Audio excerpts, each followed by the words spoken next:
Hello there, guys, and welcome back to my channel, to our live reaction and player ratings live stream following another horror show. I mean, you could think we would get used to it by now, but I'm not fucking used to it.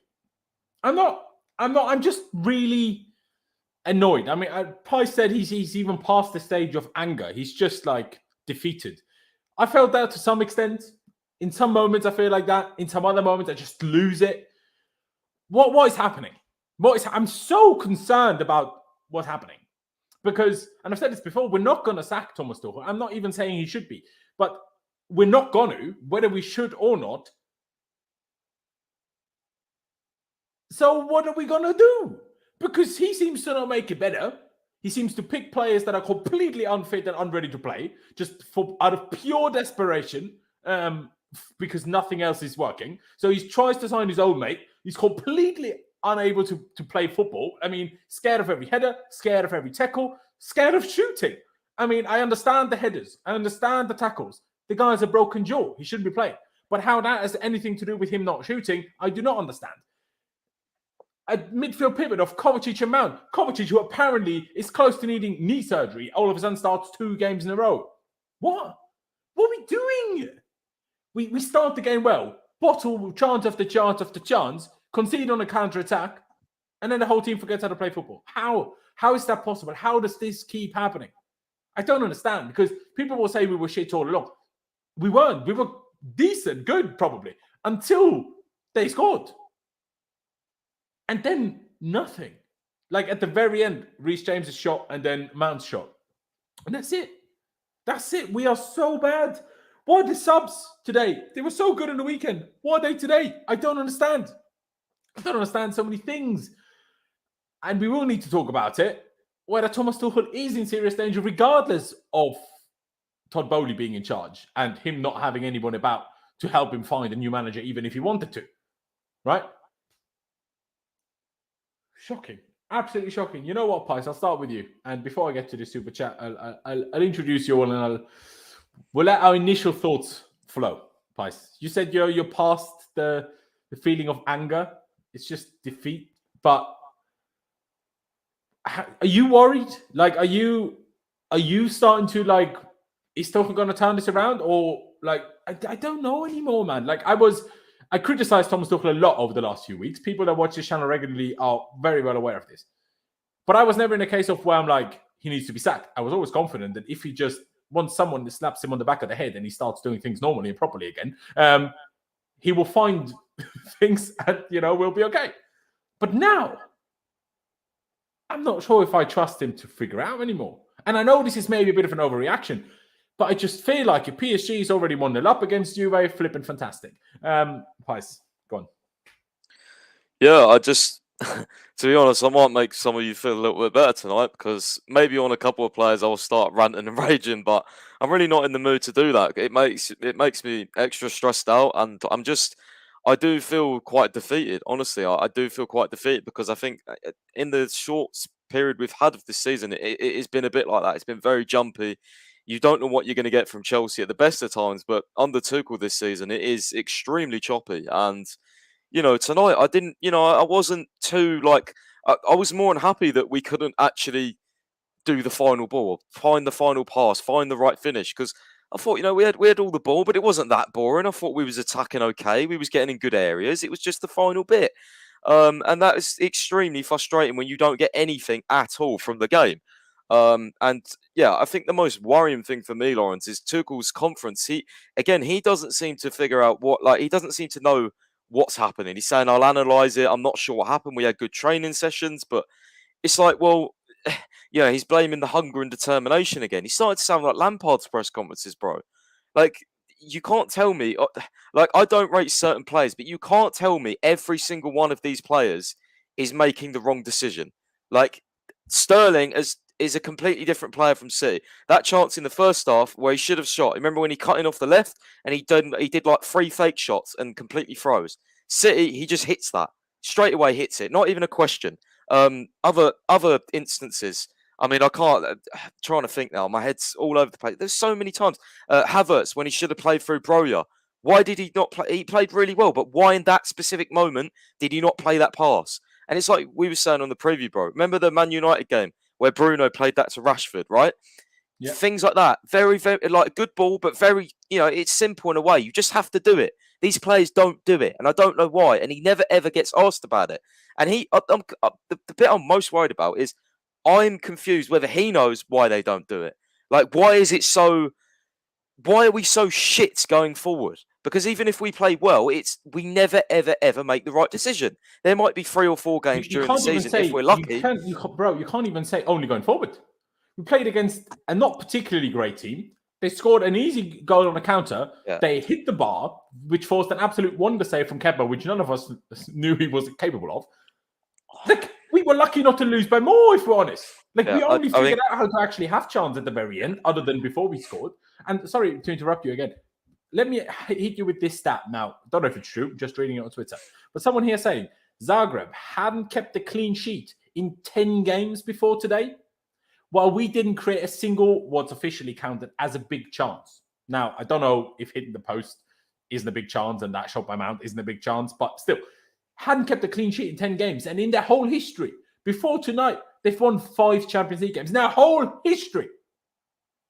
And we have to add to that and make a 6. I mean, fair play, Zagreb. We will slate our team, we will slate our players, we will slate Tuchel, we will do all of that. But also fair play to Dinamo Zagreb, The atmosphere, half a stadium, because the rest apparently broken from an earthquake a while back, and no one's not sure who should pay the rebuild of it. So that's why they have an empty stadium. Still, better atmosphere than the Stamford Bridge has seen in about 50 years. Like, it's crazy. And fair play. Orsic, one of the fastest players I've ever seen with the ball at his feet. Mental. I thought Raheem Sterling was fast.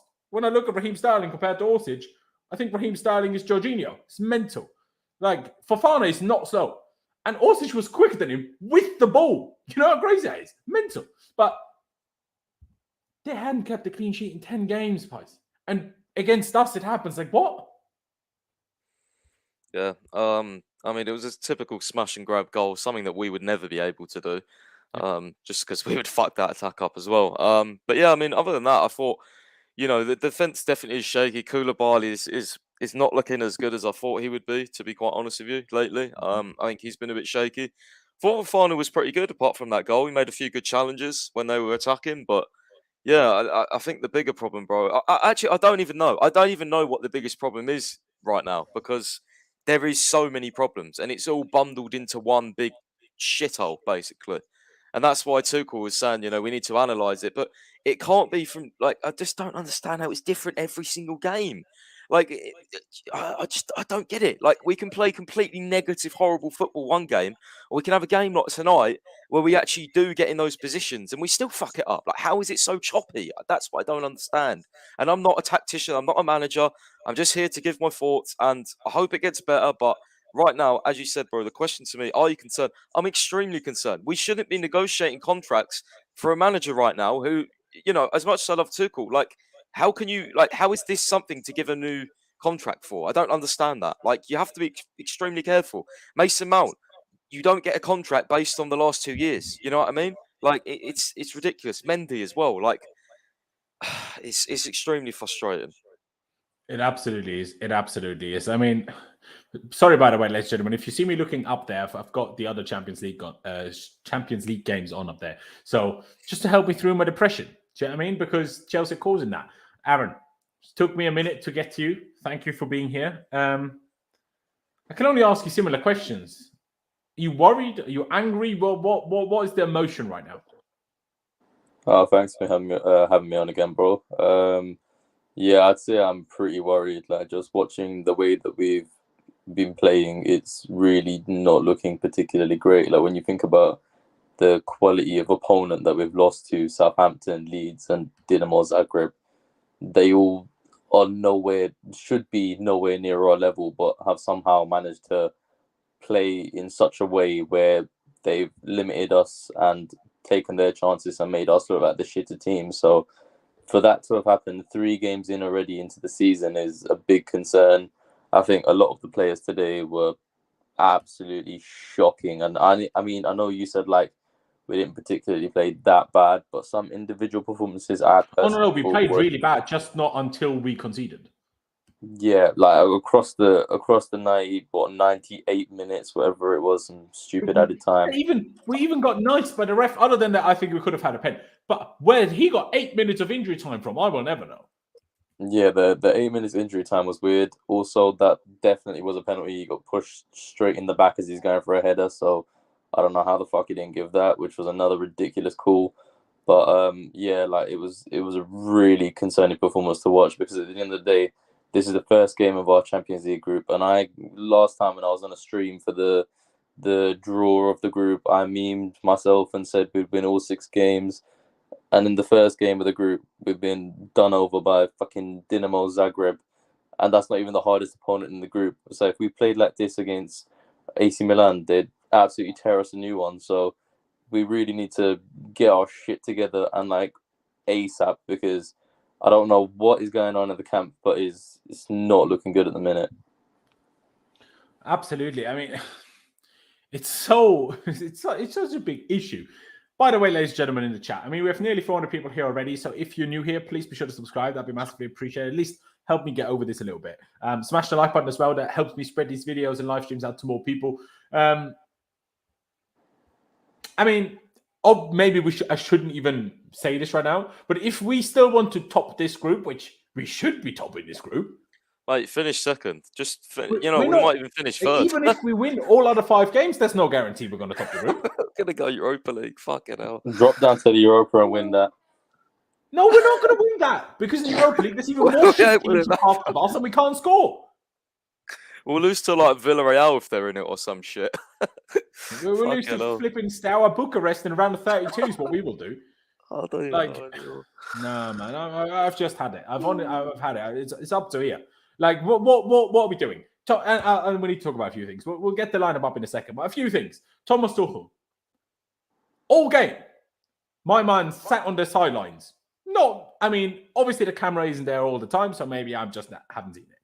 But from what we could see, doesn't do anything to the team. That's actually a good point, you know. That's a good point. And I've noticed that lately. He doesn't ever go on the sideline. And he still got booked for complaining at the ref. Yeah, How'd you get booked for complaining at the ref while sitting down? I was actually going to tweet that out later. It was one of the things coming to my mind, because I remember, like, ever since Tuchel's tenure card, he's been one of the most active, or was one of the most active coaches on the timeline. And even, what game did he miss when was it Leicester? He said after that game, he was like, I can't wait to be back on the touchline and coach the behaviours. Yet you're sitting down for every single fucking 90 minutes since then. I don't understand that. He did it at the weekend as well. I don't get it. Why is he sitting down so much? I don't understand that. Why is he changed? I see him sit there. And I'm trying to lip read what he's saying. He's speaking German to Arno Michels next to him. And all he's muttering is just in German. Doesn't matter. Clearly just not annoyed by something. But I'm like, well, that's not going to make it better, is it? Like, what is that? And then top it off now. And that really, like, when I read that, I was like, excuse me, what? So at halftime, mind you, we were 1-0 down at halftime. Before halftime had finished, Thomas Tuchel came out of the tunnel again, out of the dressing room. No rest of the coaching staff, no other players, just him. Excuse me, Thomas, do you not fucking feel like the team needs some input from the flipping manager? And do you think it's done in 10 minutes? Because clearly it's not done in 10 minutes. You can't even do it in 3 days. So why the fuck are you leaving the dressing room early? And then Mason Mount stays on the pitch. Like, okay, he moved him higher up, which was a bit more okay. But he was so bad in the pivots. He was so bad. But not even because it's the pivot. He just couldn't look better today. Every time there was a loose ball, didn't run after it. I'm like, excuse me, who is this? This is not Mason Mount. I've never seen Mason Mount run after a loose ball. The one thing you know with Mason Mount is that he's going to run. But he didn't even do fucking that. And in the end, he still kind of had the best chance we had. Because obviously Reece James hit the post, it doesn't even count as a shot on target. So Mason Mount's shot on the volley, falling over late on, was still the best chance we had. And yet still he was shit. Like, but again, I take this back to that. And I'll ask you first, Aaron. Is it just me that thinks this is really, well, concerning and weird and what the fuck, that Tuchel comes out of at halftime before the rest of the coaching staff and before the rest of the team, as if there's nothing else to say? It doesn't give a good look, because when you're 1-0 down at half time and you're coming out a lot earlier than the rest of the team, you should be in there using that 15 minutes as much as you can to bollock them and say, what the fuck are you I doing? Like, think, you need Aaron, to can I just sort your... say? I think Yeah, he go on, did, bro. bro. I think he probably came out because he probably lost his head and wanted to cool down. As soon as I saw that, I thought, But the he's thing gone is, off the pitch. but the Definitely. thing is, I would like, rather he... That's not it from a manager. No fucking wonder that we have a man sent off every other week if our manager can't control himself either. But even Like, if he has he's to going set to an lose his example head, here. I'd rather the Can't manager exactly have a loses go his at head for Gallagher that whole... for messing up his tackles when your manager gets number one sent off, mind you, and then can't even hold his cool after at half time. Like, he's the one that picked a striker that isn't ready to play. If he's in there just shouting at the players, I hope there was a mirror so he was shouting at himself as well. Because, like, no, you can't just shout at them. Like, you're doing more, if at least as much, if not more wrong, than all of these players on the pitch. So don't you dare to shout at them unless there's a mirror there. Like, what the fuck? Like, no, I'm sorry, Pice, but no, he needs like, this is, he's triggering me. He's honestly, he's triggering me. I don't know what Triggering me happened. more than Lampard ever did right now. I'm telling you. I don't know what happened. That's the first Of thing course that you came to my can't. head. He's I'm probably just lost his head and went out. I mean, maybe they're even making a meal of it, and he, came out like 30 seconds earlier or And something. maybe they were stood in the tunnel and he was just walked out. Knows. Yeah, you're right. Of course, These journalists of course. do. Like, I'm not defending Tuchel, but we don't know exactly. So yeah, no, you're very right. You're very right. But maybe maybe there is an explanation which makes it make sense. But do you know what I mean? Like, can't handle it. Let's talk about the team. I'll start with you on this one, Pice. Aspie over Chalobah. Surprised? No. But concerned that our manager keeps thinking it's a good idea? Very much so. Mounting the double pivot. Kovacic, back-to-back games after he supposedly might need knee surgery. Jorginho, on the other hand, 2 games in a row on the bench. What? Havertz, from one day to another, while the rest of the team is complete dog shit, well, except Kepa, Havertz all of a sudden can play football, while Aubameyang, who is used to always be a good clinical striker, if anything, sometimes a bit too selfish rather than the other way around, decided, no, I will never shoot today. I will pass everything I see. And then on one occasion, he could have had an easy tap in. Havertz plays a great ball across and Aubameyang stops. Now, that's a misunderstanding, having played together for about 2 days. But you can't even say that at Chelsea, with what we've seen previously, is that in 2 months' time, we will not have that kind of misunderstanding where Havertz expects Aubameyang to follow the run through, while Aubameyang expects Havertz to cut the ball back. That's why he stops. But in my opinion, Havertz made the better decision, because I think if he cuts it back, I think the defender clears it, and Aubameyang is just behind the defender then. Not fully, but the defender has a leg, right? So he can stick it out. He doesn't just stand there like a flipping statue. So that's man. And Sterling, what are you doing? You said it earlier in the chat, Pice. 2-yard pass, and the guy played it as if it was a 200-yard pass. What the fuck? His passing's been shocking, bro. His passing's been shocking. I don't. Yeah, I mean, I rate Sterling. I still think he's a great player, but he definitely lately he's not. I don't know. Some of his like passing and just again his decisions. I don't get. I was mind boggled by that one where he cut in and didn't shoot. I was literally screaming shoot at my TV, and he stopped. He stopped. Already scored as well for City. Fantastic. He did that fake shot, and then what did he do? Did he pass out wide or did he lose the ball? He did one or the other. I think he lost the ball. Thinking, why the fuck did you not shoot? I was losing my mind. Like, I would have shot that. I know to shoot that. How do you not know? Like, I don't understand that. It could have been an easy goal. He was right in front of the fucking goal, and he didn't shoot. He tried to fake shot fucking defenders. Shoot! I don't understand. Honestly. And the next thing I'll say, we played about 17 different formations today. Fofana started as central centre-back. Then all of a sudden he was left centre-back. Then at the end he was all of a sudden right centre-back. He looked struggling everywhere. Him and Koulibaly had no idea which one of them should go for something. It was a whole mess. No one in this whole team seemed to know what they were supposed to be doing. And then, again, we were chasing a goal. And in the second half, we then played this weird mix of a 3 at the back and 4 at the back again with Ziyech as wing-back like we did against Spurs last season. What did that do? Well, surprise, surprise, take Reece James out of our attack and made our attack even worse than it was before. I'm like, sorry, Tuchel. How is your fix to that first half? Taking Aspie off, putting Ziyech at right wing back essentially, and putting Reece James kind of at right centre-back. And then the first chance moment we had in the second half was when Reece James finally went forward anyway, put in a good cross, and Havertz just about didn't get there. PSG are 2-0 up against Juve. Am I surprised? Absolutely not. Jesus Christ. They're going to win the Champions League this year. Bro, I can't get it. Aaron, when you saw the team, now, I would admit, when I heard that Aubameyang would start, I made the assumption, okay, if he starts, he must be somewhat ready to start, right? Well, he was not. So that means it was a complete and utter stinker from the manager to pick him. But what about the rest of the team? Why is Jorginho on the bench 2 games in a row? Like, I know he's not being great, but it's still flipping better than starting Mason Mount as in the top pivot for absolutely no reason whatsoever. What are these lot doing, man? When I watch these lot attack, Hakimi and Mbappe just playing 1-2s, volley 1-2s through the box. It's a team of confidence, mate. We're so beyond everything right now. It's a team of confidence. We don't look like a unit. We don't look like anything. We're a team playing off desperation. That's what I think. Desperation. It's pure desperation. I completely agree. But Aaron, your thoughts when you saw the team?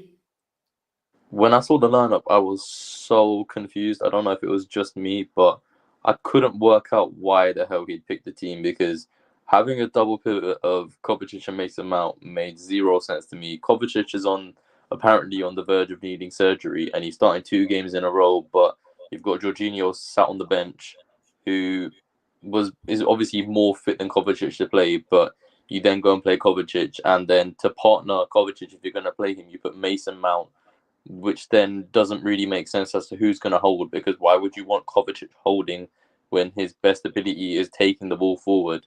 So that one confused me. I think Chalobah not playing and Aspi playing was another one where I just thought, what is the point? Like, I didn't understand it. The only reason I thought is maybe if they go for the hybrid 4-3 formations and they want Aspi playing right back, maybe something like that. And then the last one was Havertz playing out wide and Aubameyang up top. I don't really like seeing Havertz out wide.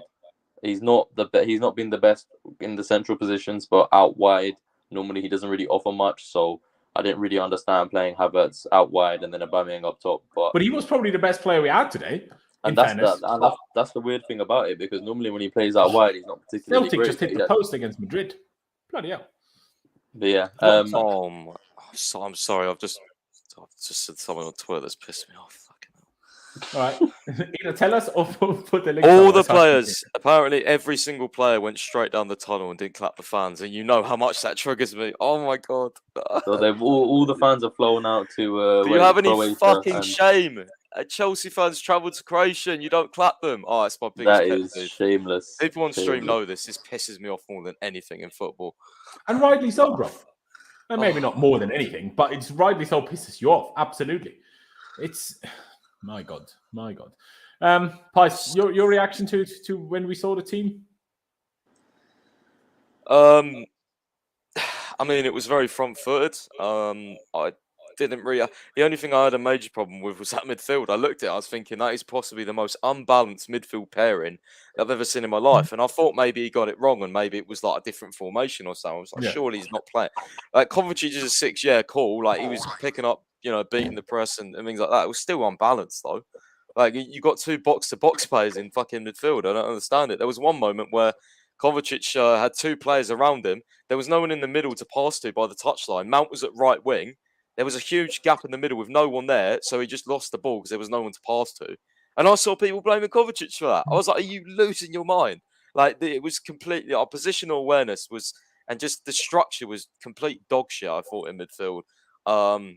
But other than that, I didn't really think there was much wrong with the team. Havertz, again, I didn't want him to play out wide, but I thought he actually played a really good game today. I thought he did probably, out of the shittest players. I mean, he actually looked decent, apart from that one time where he missed the through ball up to Broja, unfortunately. Absolutely. I will get to the super chat from earlier in a second, but first I want to highlight this because this is something that's the part I don't understand. It must be confidence. As soon as we conceded, we died, which I agree with this. But how can this be possible? Literally just 3 days ago, we won a game from losing position. That's what I said. That's why I'm not angry. That's why I don't not gain confidence from that. And then as soon as especially because we conceded so early today, right? There was so much of the game left. Why would that kill our confidence? Like, we just won a game from losing 1-0 last Saturday. How can 3 days later we be so shit and lose everything? Sorry, Pies, you were trying to say something there. No, I was just sorry. I keep interrupting as well, but yeah, I don't, I don't understand. Like, this is why I'm not like losing my head, because I don't know how is it feasibly possible that you get that much like won spirit against and Milan. Sorry to interrupt. oh, nice. Yeah, but I don't understand. How can you fight back and win against a better team on the weekend, then 3 days later lose to fucking Zagreb? That's what I don't get. Like, what? Who am I supposed to be angry at here? I don't understand. Like, I don't get it. I'm confused. My mind is fucked. I don't know who to blame or where to start, because none of it makes any sense. The results don't make sense. The performances don't make sense. How is it this choppy? I don't get it. Like, I'm confused, bro. Like, I need someone to help me here. I don't get it. Yeah. See, and the concerning thing is, I think that Thomas Tuchel doesn't get it either, and that's why I'm so worried. Exactly. And my God. In his press conferences, bro. Press conference after the game, he said, "I don't understand how this happened. We had good training sessions." Like, what? Like, I know you can lose a game every now and again, but that's 3 away games this season we've lost against Leeds, Southampton, and Zagreb, all beatable teams that Chelsea FC should be beating. You know what I mean? Like, it can't be. I just don't understand it. Like, it's deeper than that. Like, sort it out. You know, find the root of the problem. Talk to the players. Hold meetings. I don't know. You know, it's just ridiculous. It is ridiculous, bro. It is ridiculous. We have to super chat by Wing. I appreciate you for donating, even though I don't really understand your comment. Like, there has been a lot of times and days to have a go at Kai Havertz, but today is not one of them. So why did you waste $2 on that? Mount new contract. I mean, you can't complain about that, but you know, I'd still rather them have new contracts like Mount than end up in a situation like with Christensen and Rudiger. You know what I mean? But appreciate the donation. Obviously, ladies and gentlemen, if you have anything to add, to say, if you feel like we're missing out something or whatever, we're being idiots, use the super chat function. Make sure I see the comment, highlight the comment, and we talk about it. We will do. And again, ladies and gentlemen, nearly 560 people here. So get subscribed. I'm sure there's plenty of new people around. So please do subscribe. Would massively appreciate it. Help me get over this today, because I'm not having a good time. Really not having a good time. Boys, shall we get into the player ratings? I almost don't want to start with the goalie, because that means we get one of 2 or 3 positive things out of the way already. And I almost don't want to do that, because that means more depression after. But we kind of have to, because otherwise I just forget again. Kepa, they made one great save when he tipped a long shot onto the bar. I don't think it can do much about the goal we conceded. I think it's personally a wonderful finish by Orsic. The composure after that long of a sprint to chip the goalie in that position. Now, did Kepa go down a little early? Maybe.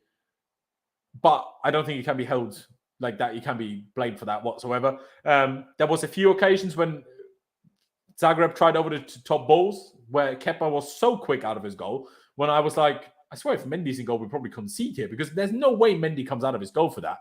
And I wasn't sure if Orsic, who obviously was always the guy that made the runs in behind, would get on the end of it. He might have done. I'm not sure if he would have done, but he might have done. What I do know, though, is Mendy would have stayed on his line and certainly not come out for it like Kepa did. So fair play to Kepa.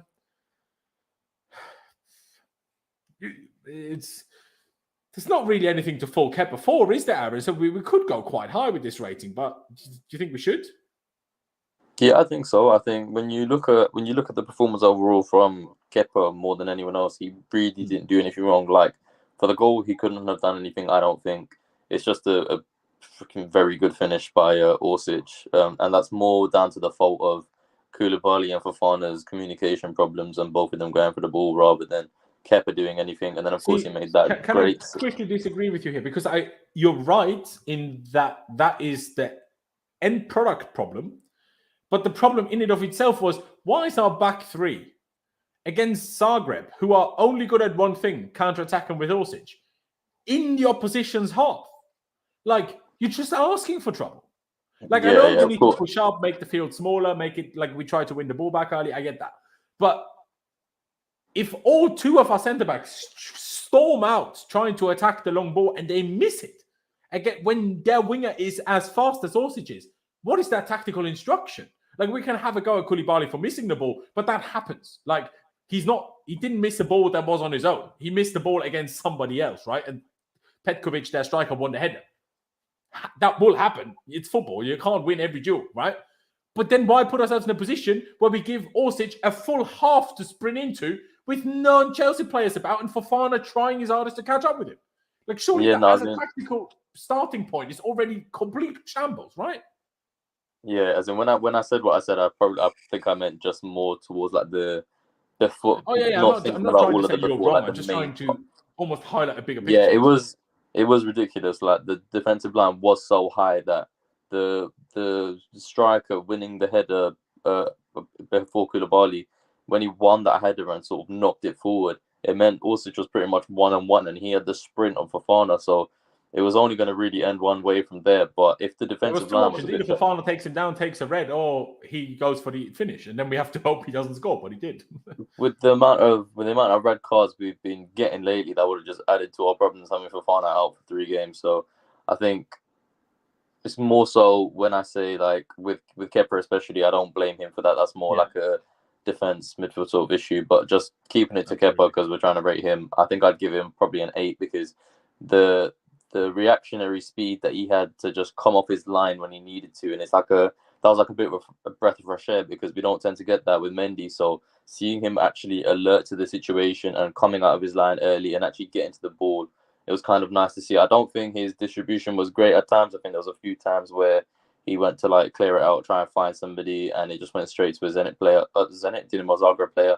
But I think an 8 because he hasn't played this season. Coming in first game, he done pretty well, made that good save. So I think I'll give him an 8. Absolutely. I mean, it's difficult because he's a goalkeeper. He had 2 saves to make. One of them he can't do anything about, and the other one he pulled off a wonder save. So how do we even explain not giving him a 10? But I would agree with the 8, actually. Like, I would have given him an 8 too. But do I have a reason for why it's 8 over 9 or 10 or 7? Not really. But I will agree with the 8 pies. Would you go for an 8 too? Now that we have maybe one of 2 higher ratings? I mean, it's very high considering the minimal amount he had to do, but he did make that great save, which, again, if you actually watch the replay, it's more than a great save. It's actually an incredible save. It's one of those that I think if Chelsea won that game somehow, you would go back to that and be like, holy shit, Kepa won us that game. So, a fantastic save. He did make one other save. He parried it a little bit into a dangerous area, but he still saved it. The other one, long shot. Yeah, he did. That was quite standard though. I saw people gassing that up. I'd be worried if he didn't. Yeah. It's just a standard save. I'd go. Yeah, I mean, we could give out an 8. We might as well because I mean every other player is going to be so low. So maybe apart from Havertz, but a couple of us, but yeah. Fair dues. We have this super chat here by Tucheliban. We always are amused by your title, by your name, but the longer this stuff goes on at Chelsea, the less funny I find it. Tuchel out, his head's gone. Bring me, I assume, Potter. Potter won't come because Potter will come here and realise, fuck, we sold Billy Gilmore to his old club. Unfortunate. But do you have a reaction to this, Pice? Like, I mean, I said Tuchel has lost the plot. For a little bit in the second half, you played Raheem Sterling as the second centre mid. What? Yeah, I mean, I'm not sure. I'm not sure it's completely gone yet. The thing is, though, like I'm just confused again because we're not like in this particular game. We didn't we didn't play or attack like I know it wasn't good, but we didn't, play like it was a team that completely had down tools on him. So I'm just a bit confused, really. We're definitely, I don't know if we're even on the fence yet, but it's starting to get more concerning. It's leaning towards, bad ways. Like it's only, if Chelsea lost, like, I don't know, the next 2 games in a row, then you'd start thinking, okay, shit, what's happening here? But the thing with us is we've been playing bad and then winning the next game. So I just don't really understand what the fuck's going on, to be honest, at the club right now. Completely agree. It would be quite interesting if Potter would become a manager because he would kind of combine Yardas and Sari cultists into one because Potter is basically just an English Sari. So the fan base would completely lose the plot because the Yardas wouldn't know whether to hate or like someone that plays good football all of a sudden. And the Saristas wouldn't know whether to like English people all of a sudden. It would be quite funny, I will say. But other than that, let's not jump the ship too soon. But Aaron, unhighlighted the super chat already. But do you think he's lost his head? Do you think he's lost the dressing room? I don't think that's the case. I just think that for whatever reason, no one's going to really know, but for whatever reason, shit just isn't clicking right now. And you can see that it frustrates him, but ultimately, being the manager, you've got to make the changes and do what you have to do in order to make it click. And some of the lineups that he's been putting out have been questionable, which don't help his cause. And then he wonders why at times a lot of the things he wants to do don't work. Like, for example, today with some of the questionable decisions he made on positions of players and including them and whatever, it's just, it doesn't really help his own case at times. So I don't think he's lost the dressing room at all. I think it's far from that. But I think if he doesn't start to get his shit together and get these players playing the way they need to and the way we know they can when they're at their best, if he can't achieve that, then people are going to start asking a lot of questions. And I think he's like at the beginning of that where people are asking the questions. But I think if it doesn't improve anytime soon, then it could be bad for him. Absolutely, it could be. I don't think he's lost the dressing room yet. I think the problem is more that Tuchel is losing his head just as much as the team is. I don't think the team capitulating on this much of a regular basis, I don't think that's a sign of him losing the dressing room. I think maybe it's even too much of a sign that they are too much together, because I think Tuchel is losing the plot too many times. So, like I said, 17 formation changes in the second half today. What are you doing, bro? Like, either work on some formation properly in training or leave it. But not this. Like, we were complaining about the 3 at the back, the 3-4-3 all the time last season. And even at the start of the season. And now, we play 5 different formations every game, but none of them any good. Like, if at least 4 of them would be good, or even 1 of them would be good, that would be quite nice. But it works in none of them. Which then just makes the whole job for the players even more difficult, because what does that mean? We struggle in this formation, we go into a different position in which they're less used to. Mason Mount playing in a double pivot today. Now, was he bad? Yes.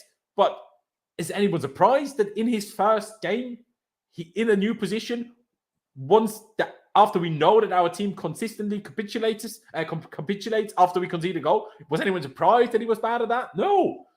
They all would have been bad. Like, if you play someone in a new position in that situation, Milan equalized. But no, Herr Hans on my cock. Herr Hans on my cock. It's good, but you know why it's funny? Because it's actually German, but then he wrote it out well at the end. Fair play. I just realized, I'm just trying to. It's one of those jokes, you know. You want the streamer to read it out, and then you're like, ah, shit. Yeah. No. Fair play. You did get me, but I'm not sure what hands. Just hands, right? Yeah, hands. Yeah. You could have done a bit better, but the last bit was good. Fair play. Where was I? Shall we move on, or does anyone else want to talk about losing dressing rooms? Move on to the ratings, I think. I reckon so. Still Koulibaly. I mean, Pice, you touched on him earlier that he's not doing as well as you would like. My biggest confusion is in the first game against Everton, my guy, and even against Spurs, he was playing so many great passes. Haven't seen any of those great passes since then, really, which is, I think, kind of confusing.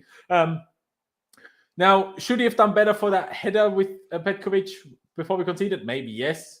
But my problem is that he didn't do well enough with that. And my problem is that he went for that. I think he was just too late to ever win that. So just stay out of it, stay on your feet, and then we have 2 players trying to run back. Do you know what I mean? I don't know. I would probably give them a 5. Like, they had 2-3 chances. Maybe would you go lower than 5 pies, or what do you think? Probably around there. I mean, he was definitely more. I don't know. When I watched it back, obviously he should have got that header and been more aggressive and anticipated it. But at the same time, him and Fofana both went at the same time, so it was kind of a bit of both of their faults. So yeah, I would go a 5, lower than average for sure. I don't know, man. When I'm during the game and I'm thinking to myself, "Oh, I miss a bit of Rudiger right now." That's not a good sign, is it? When you've signed a new defender. So yeah, I think that says it all right now. Yeah, and unfortunately, if we had Rudiger, that goal doesn't happen because Fofana is quick, but I don't think there's a quicker defender than Rudiger in the whole world. So if there was anyone catching Orsic, it's Rudiger. So unfortunate, very unfortunate. I mean, Aaron, would you agree with the 5? Would you go a little bit lower than that? What do you think? No, I don't agree. I would go lower. Okay. During the game, I could see a few times where after he got the yellow card, he was making like stupid decisions where he could have got himself sent off for. I think it was one of the challenges that he made. He could have got himself sent off, and it's like when you're on a yellow card, you have to be very cautious of this because you've already been sent off once in the Premier League, and the first Champions League game, you're already on a yellow, and you're at risk of then getting yourself sent off. So there was a little bit of naivety in one of the challenges that he was making. I was just sitting there thinking, we can't afford for you to then get sent off and miss the next game as well when our defense is already playing quite shit. So that was a bit annoying for me. That was like the little bit extra on top of the instance with him and Fofana getting mixed up with the with who goes for the header, who stays sort of thing. So I think I'd give him a 4.5. You know what? I think I'm going to agree with you. I think 5 is almost being a bit too kind, and I will go for a lot of players today. Let's go to Fofana. Obviously, people that don't know Orsic will say, Fofana can't even be quicker than the guy with the ball. Well, Orsic is just stupidly fast. Fofana won a lot of headers against Petkovic, considering Petkovic, as far as my commentator told me, and as far as I'm aware, actually really good in the air. So he did okay on that. He was also very much involved in attacking, both on the right and on the left. Now, he had a lot of some stinking passes up in that area, which I'm like, just why are you there? But at the same time, I'm like, we're chasing a goal. At least he's trying something. I mean, Mason Mount wasn't even running to the ball. Fofana was at least running off it as well. Do you know what I mean? So I give him credit for that. And because I think even though Pais has a point that they're both to some extent to blame, Fofana was the one that got remotely close to trying to still stop Orsic. Koulibaly was nowhere near. So hence why I will give him that tad higher as a 5. But I don't think he deserves any higher than that either. Aaron, what about you? Yeah, I agree with literally everything you said. I was literally you took the words right out of my mouth, I think. Especially with the fact that he's trying to contribute a bit to the attacking play as well. Like, we knew we were chasing a goal and he was actually trying to help out with the attack and sort of get it going forward as well. I think that's the reason he gets more than Koulibaly. But again, both of them being at fault for the goal equally. So I think I'd give him the little bit extra than Koulibaly and go for the 5. Fair dues. Pais, you gave Koulibaly a 5 already, unless in hindsight you might have also wanted to drop it down like myself. But if you didn't, would you then give Fofana the same rating, or would you also give him higher, but then therefore also higher than 5? I was going to give him higher, to be honest. I think isolating that goal, I thought he did very well. I thought he was very good defensively.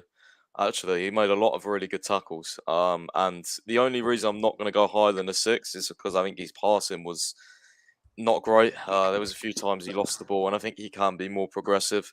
That's something Leicester fans definitely told me as well. He needs to improve on in his game. So I'm going to go for a 6. But yeah, nothing higher than that. But I did think he did play quite well after that goal.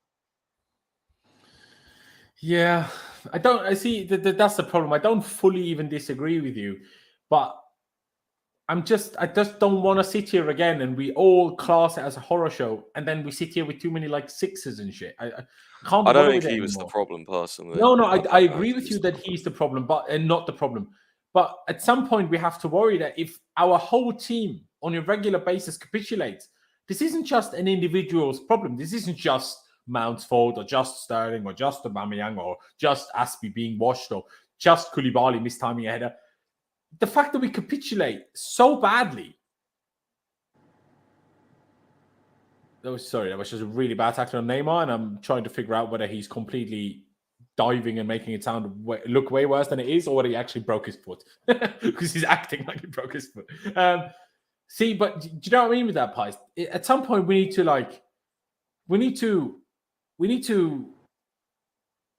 hold the whole collective responsible, because it's not just individuals. Our problems are too regular. Our problems are too predictable. Our problems are too the same every game, pretty much, to only say it's only ever individuals' fault, especially when those individuals always change. Do you know what I mean?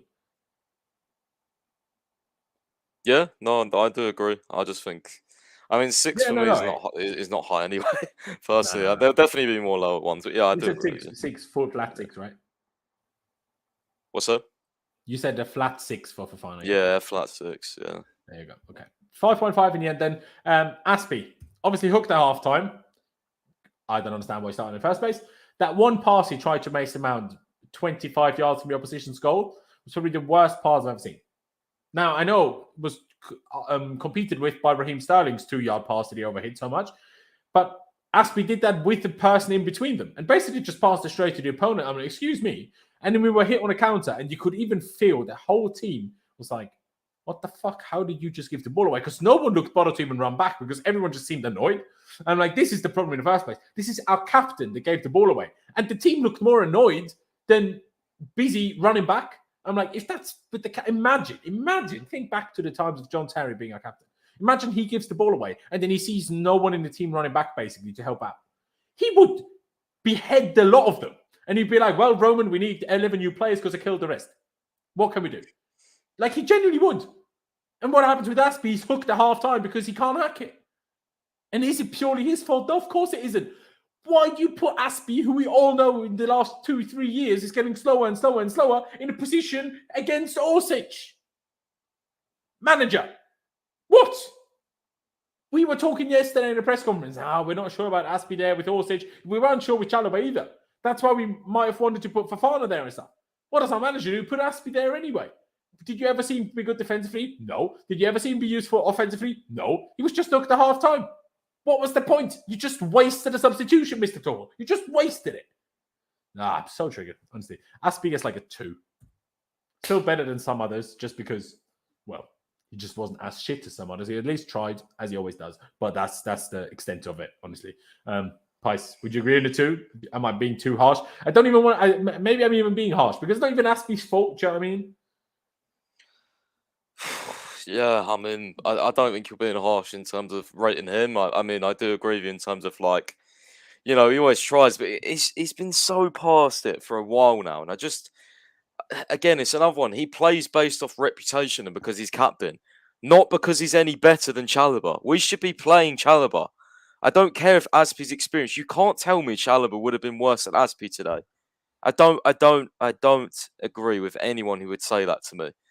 You know, even if Chalobah was to make a mistake, I'd rather that and try and progress a young player than to keep relying on Aspie, who's so old now and so slow and like, bro, he's gassed after 25 minutes. Like, has he even got the fitness anymore? He doesn't even go forward because he knows he can't get back.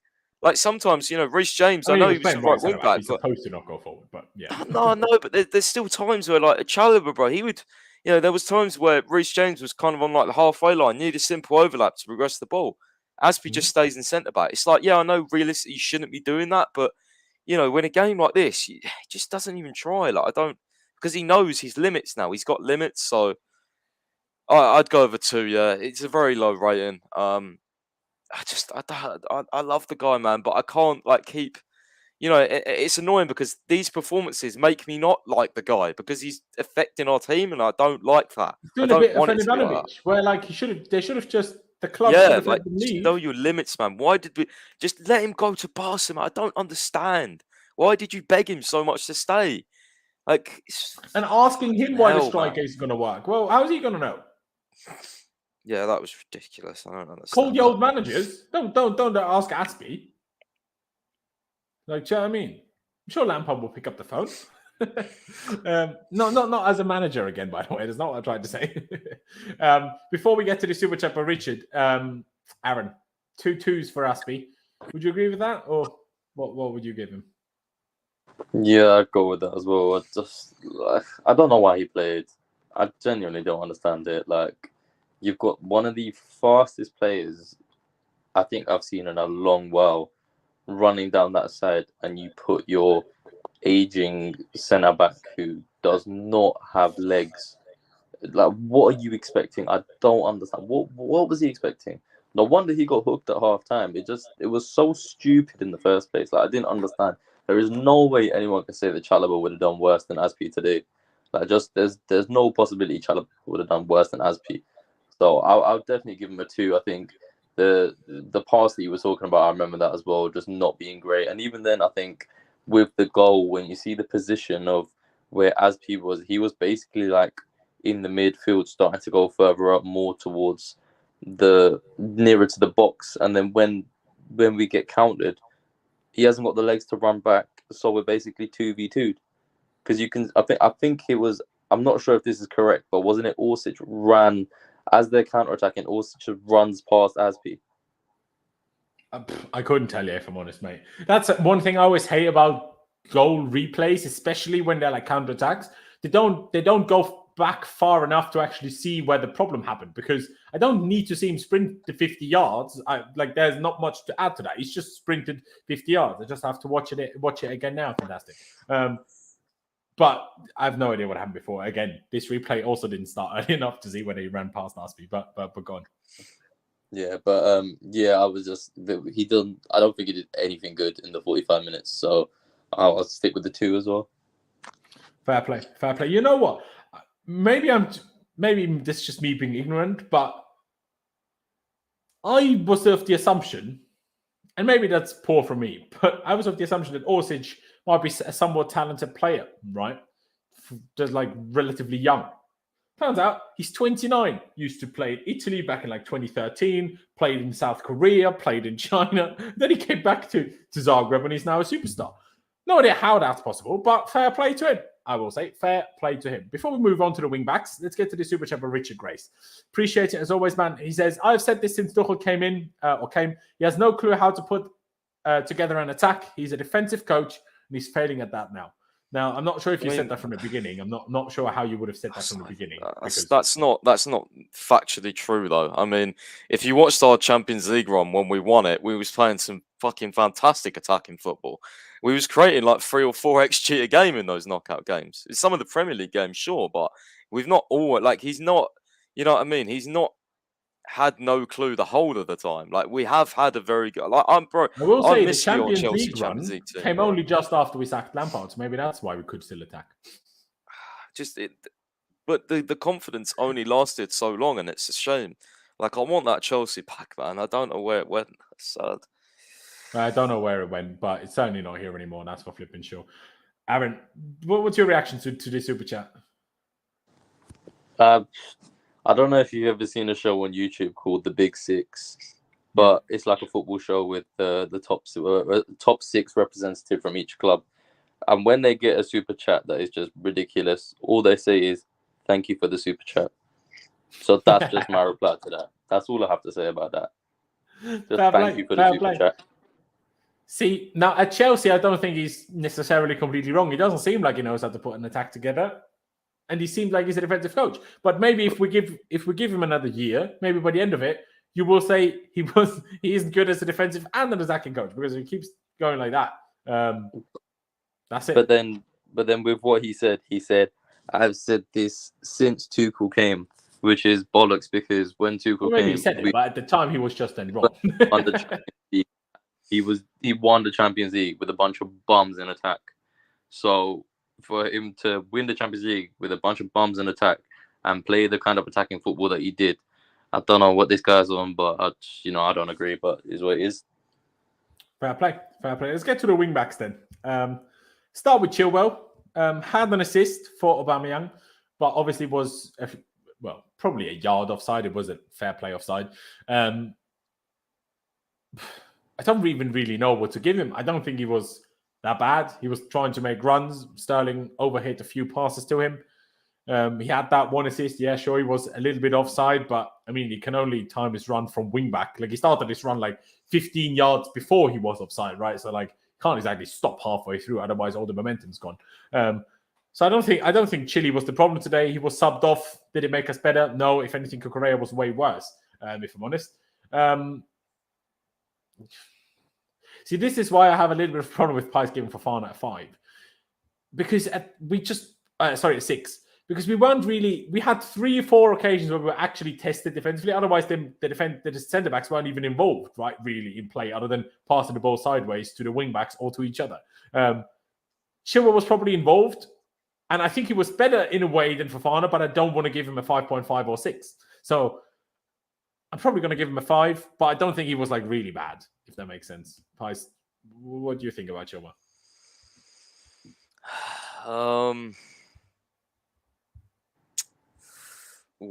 He was definitely below average. I don't think he's up to fitness. So maybe Tuchel was right about that. He definitely doesn't have the rhythm there in his game.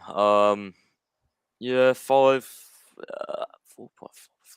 Yeah, I'll go 5 as well. I think that's a fair rating. Fair play. Again, before we get to the super chat, Aaron, what would you say about Chilwell? 5 fair? Would you go lower? Would you go higher? What do you think? No, I think it's fair. Like, I can't say I particularly noticed him that much, but as in when I did, you could sort of tell that it's still not that same Chilwell. Like the 15-20 minute burst cameo that we got on the weekend, that was like once we had tired legs on the opposition team and he'd come on fresh legs, and even then it wasn't full fitness Chilwell. But starting from the jump in this game, you could sort of see like he's still not there. And when you're starting him and he played however long he did, it just didn't look great. It didn't look great. So I'd probably go with a 5 as well. Okay, fair play. Fair play. More super chats coming in, so we've got to react to them. I don't get how we can blame Tuchel yet when our problem is the players getting the simple things right. See, when you put it down like that, of course, you are also right in a way. But the problem is, are our players really that bad that we just can't do simple things right? Or have they gotten bad because of everything? Because they are not finding any confidence, that they don't trust themselves to score goals. That's why as soon as we concede a goal, we capitulate. Not all the time. Sometimes we do, sometimes we don't. It seems like when there's the floodlights on, we're even more useless than we are when there's daytime. Do you know what I mean? Judging by Southampton and today. I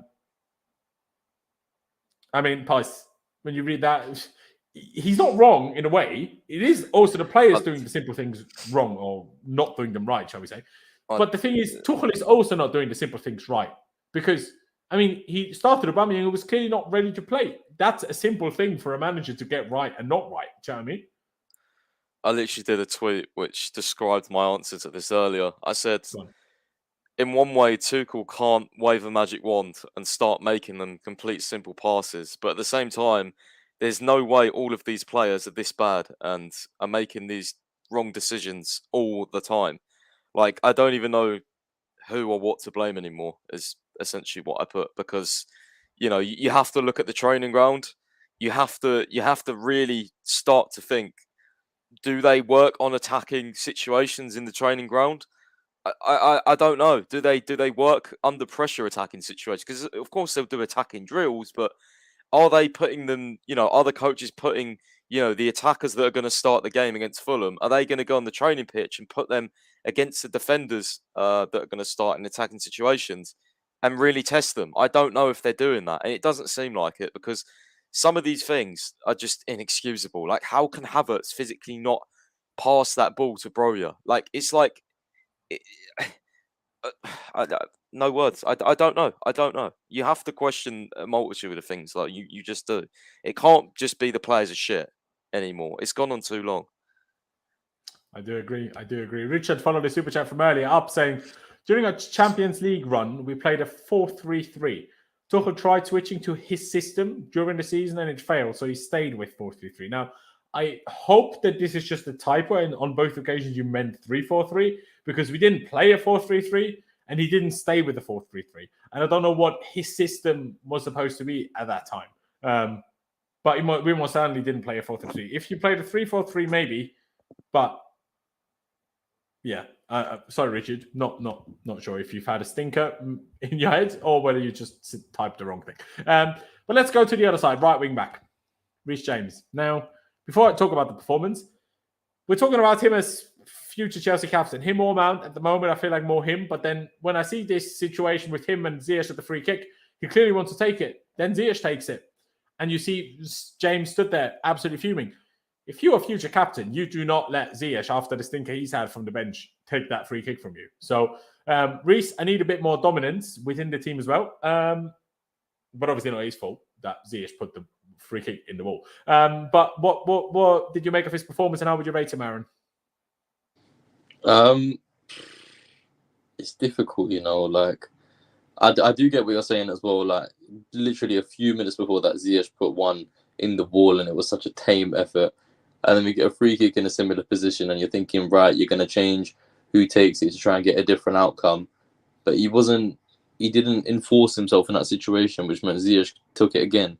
And it was literally the same outcome, the same exact outcome. So it would have been nice to have seen him give a little bit of grit there and actually, you know what, put his foot down and say, no, you know what, this is mine now. You've had your chance in the last one and you messed it up. But I don't really know about in the game. I don't know what I'd give him. Like, it's difficult. Can you like come back to me after maybe hearing a few things? I would just give him a 5.5. I think it was a tad better than Chile, but the amount of crosses that he couldn't get past the man because he tried to cross while standing instead of taking a quick step, like at least attempt, like try. Do you know what I mean? Like when a player tries to cross while standing and then doesn't get it past the man trying to block it, then that's just you're not trying hard enough. I'll say it as simple as it is. Now, at the end, he was one of the ones that tried to literally grab the whole team and get something out of the game when he hit the post, when he was trying to run through everybody.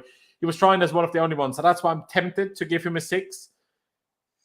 You know what? Actually, I will give him a 6 because I also think it's ridiculous that Tuchel put him in a more defensive position at the start of the second half, which took any impetus we had in attack, took it away, and left Ziyech as the only guy trying to do something. Now, Ziyech took a shot after 30 seconds and then never shot again other than from free kick. Well, I'm like, bro, you shoot after 30 seconds, but then from much better positions, much closer, you don't shoot. What is going on with you? I don't understand.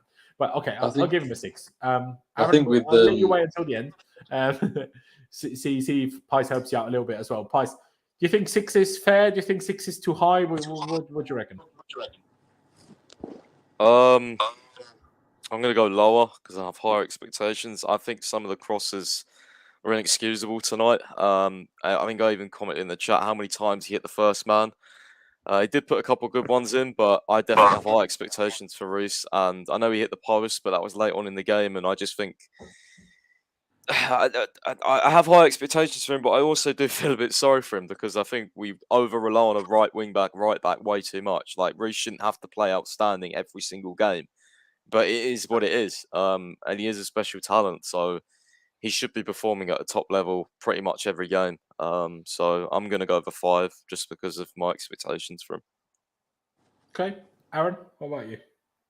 Yeah, I was going to say, I think it depends on how we're looking at it, because if we're looking at in relative to what we know Reece James offers and his sort of standard, then it was definitely below average. So I think I'd go in the middle of both of you and go with like a 5.5, because I do agree with the fact that his crossing wasn't what it normally is, and it was some of it just wasn't good enough. But at the same way, I do also think that the over reliance on him was quite heavy yet again, because we know how good he is. A lot of the play tends to go down his side, and it's like he has to try and make a lot happen. And you see, like later stages into the game, he was having to actually like really go for it. And like the first initial attempt that we had towards the end, which sort of sparked up a little bit of I wouldn't even call it a fight, but a little bit of energy, was when he hit the post.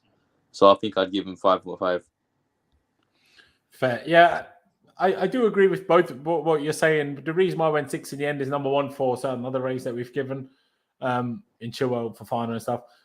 Also, he had one wonderful cross, which should be an assist. Unfortunately, Kai just about didn't get there. I think Kai, if he jumped for it, might have done. I'm not sure why he didn't jump, but then again, they didn't show a replay, so maybe I'm wrong on that.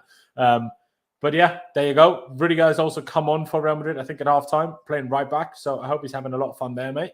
And Celtic just missed an absolute sitter and should be 1-0 up right now. So, yeah, apparently someone in the chat said Hazard is getting absolutely hacked down. Now Hazard played a really bad pass. No idea why he did that. Pi, sorry, what? Are you watching on the stream?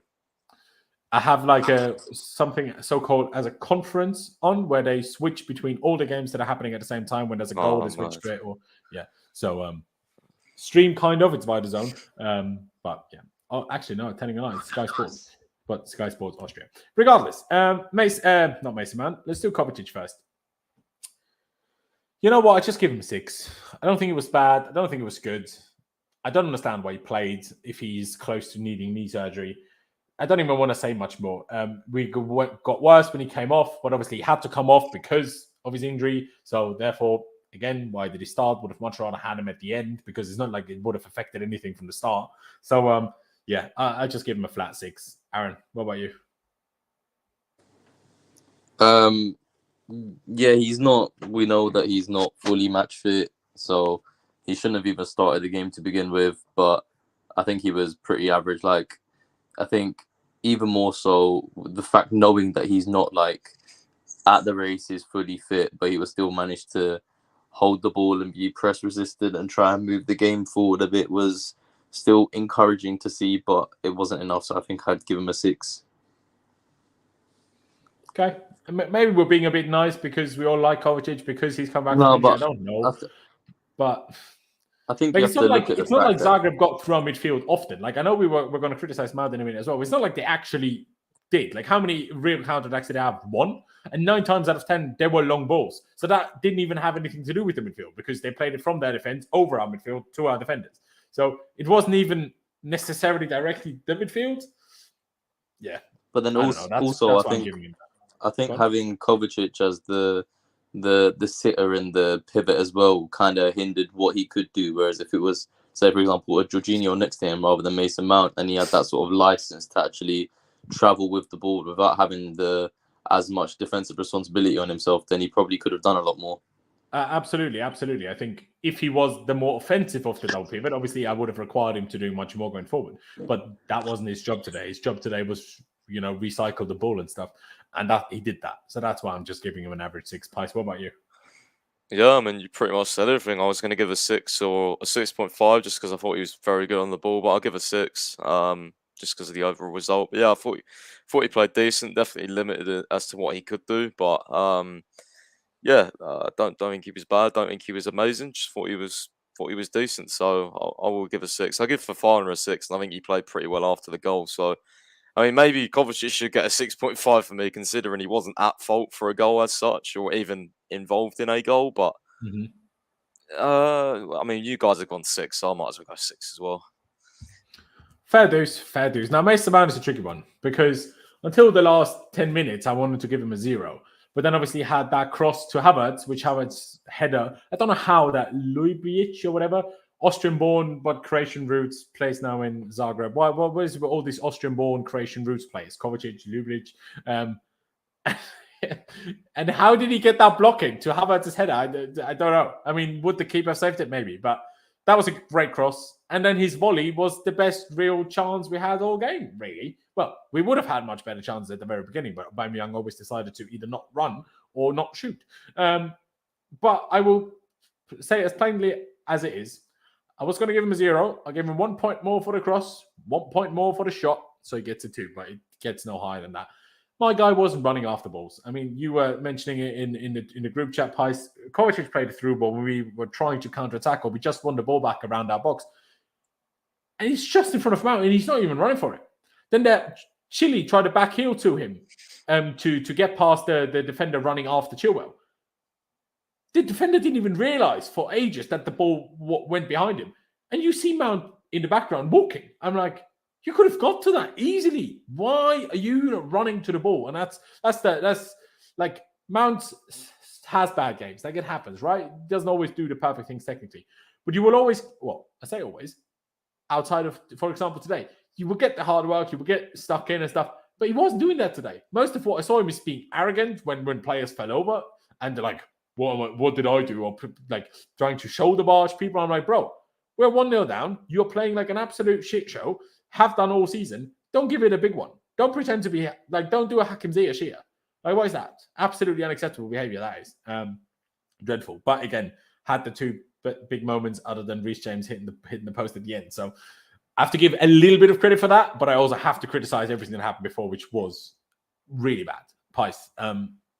Maybe I'm even being nice, giving him 2 just for those 2 moments, if I'm honest. I mean, you pretty much said everything. Mount for me is just like, I see other players getting battered and stuff like that, and Mount is a 2 times Player of the Year. Let's not forget this. And even if you don't get that good performance from Mount, you usually get a goal or an assist or something. You know what I mean? And yeah, he could have had one tonight, but that's now 7 games without a goal or assist. And surely he should have, like, I know this is not the ideal position for him, but surely he should have, taken this by grasp, because we've seen him play in a midfield pivot before, deeper, and he's been, he's been okay. Yeah, he's come on a few times. He's been subbed on there. But not from the start. not from the start, but I thought he should have took it with both hands, and at least, I thought he would have liked picking up the ball deep and running, not being in those wide 10 positions. But he So wasn't. Juve just got one back, and Donnarumma looked like an absolute clown, which is quite funny. But anyway, go on. No, yeah, I don't really know like how to feel. I just think he's been absolutely dog shit this season. He needs to improve, and the rating is going to reflect on that. So I was going to give him a 1, but I will give him a 2 just because I think Aspie was also atrocious. So yeah, 2. Yeah, I mean, you could say Aspie maybe deserves even less than Mount because Aspie had 2 moments that got us close to scoring a goal. Obviously, that's not Aspie's job, but still, at least some sort of involvement. But I think we're not too far off with the 0 head. Now, T-Sport people and also Pice, I think we need to stop with the 0 goals, 0 assists. Mount should have assists. The reason he doesn't is because other players didn't score his passes, and that's why like the assist is a problem. And I know people he always hasn't look at created shit this season, bro. Really, if we think about it. No, but he created the huge chance for Ruben against, I can't remember who, when Ruben just decided to not shoot. He had that assist for Sterling, but the defender touched the ball in between, hence why it didn't count as an assist, even though we all know it was an assist. Hence why, like that, I think the assist one is a little bit. At least the goals, then, bro. Like if it's off the assist, like completely. he was always getting the goal. Like, was he our top scorer in all competitions last season? Probably, I would say. I mean, Lukaku was in the league, but I'd say all comps probably Mount was. Yeah, no, it was. Like I just think 7 games, bro. Like I don't know. It's just not good enough, really. Again, for me, it's all about expectations. Like, yeah, he's still a young player, but he's been here 2 times Player of the Year now, so expectations do go up. You've got to perform better, and you're getting a new contract as well. So you better start fucking performing consistently. Because again, the last thing I'll say on Mount is even if you've already said it to be fair, but if he didn't get a goal or assist, you'd get that hard work. You'd get that visible sort of. Kind of how he never used to get dropped, right? And rightly so. He was key to our press. He was key to our, everything kind of went through him and James most of the time. And now he's just looking like, why is he even on the pitch? I just don't understand how he can go from that to such a low bar. Like, it's dropped down so much. And I mean, it's only a few games into the season, but it's not looking good for him. I can't lie. No, it absolutely isn't. But, and I'll ask Aaron in a second. But sorry, Chelsea all the way. Sorry, but you just make yourself look stupid now because you also have a go at Ruben for not scoring the chance that Mount gave him in that one game, right? So, like you can't have a go at not creating, but then he does create and someone doesn't score the chance. Then you have to go at the person not scoring the chance, but you don't also mention the fact that Mount created the chance. And then 3 games later, you're like, but he never creates chances. That's weird. You just sound like a biased hypocrite then. I'm sorry. Like, if you want to be like, okay, I'm going to be the mean guy, I'm going to criticize everyone. If you want to be like that, fair enough, be like that. But then at least have some brains about it, right? Don't be an idiot. RB Leipzig equalized against Shakhtar after they were 1-0 down. All of a sudden, they're 2-1 down again. A minute after they equalized, which is quite funny. Fuck Red Bull. Aaron. I've just seen the most worrying clip all night from Tuchel. So he got asked, what do you do after games like this? How do you get your team back up? For 13 seconds, he literally just stood there speechless. Like, this is not good. This is not good at all. To be fair, like, he's so defeated. He's defeated. He's so speechless. I've never seen anyone like that. I've not seen him like that before. Like, he's just like, he said, I don't know at the end as well. Like, what the fuck? Oh, dear. I mean, I agree with you. It is concerning, but I wouldn't have known what he should have said either. If someone asked me the question, I wouldn't have known what to answer. So I'm not sure how critical I can be of him not knowing what to answer, because is there even an answer in that situation? I don't know. He doesn't know how to get his team up for the next game. That's extremely worrying, if you ask me. Yeah, that's the sort of thing you know. But did he sort of want the question for the next game or after tonight? Well, I don't know exactly. I'll rewatch it back, but I mean, same thing, innit? After tonight, in a way, game, yes, but... yeah, it's true. It's true. I don't know, bro. I don't know. I mean, I was losing my shit at Tuchel earlier, and I'm defending him. I don't even know what I want either, do I? Aaron, sorry. Mason Mount, a 2 from myself and Pice. What would you give him? 1. What the fuck was that? Honestly, it's like he just did not look like he gave a shit. Like, I don't know what it was, but he just did not look bothered one single bit. And just the attitude thing as well, like that's not normally what he's about. So I don't know where the hell that's come from. Maybe it's just the frustration of being behind in the dropped game. Last game, maybe. I don't know. Because I was talking about this last season already. And I saw, was it Pare? I'm not sure if any of you know, but it's a guy on Twitter. I saw him saying, oh yeah, after Mount's dropped, he always like back on it. I'm like, well, actually, no, you're completely wrong.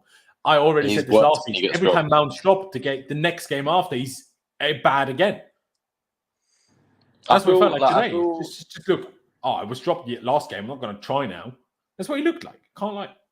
Yeah, like, I feel somewhat, not even sorry for him, but like the double pivot isn't his natural position that he plays in when we're playing like a normal game. So I don't even want to use it as an excuse because it's not. At the end of the day, he should still be doing a hell of a lot better. It's not his normal position, but you still have to show the effort and look like you actually give a shit and you're like trying for the team. And I didn't see that once. Like honestly, I other than the one cross that he did, I didn't really see anything that was good at all. But the attitude, and the shot, the volley, the flying volley. Oh yeah. Towards the end, but like I don't know. I don't know what's going on with him, but this whole season he's just not looked good at all. Other than maybe the Spurs game where he looked half decent, but other than that, he's not looked good at all. No, he hasn't. He absolutely hasn't. Hazard just got an assist for Madrid. Modric, another outside of the boot goal. So it's just what happens. All right, let's move on. I'll do Sterling first. In my opinion, he was our worst player on the pitch. He generally didn't do anything useful. Not in one situation. Pice touched on the way he was like doing fake shots, never shot. There was moments where like he could have passed, didn't. Overhit passes, never any useful dribbles. Like, quite frankly, diabolical.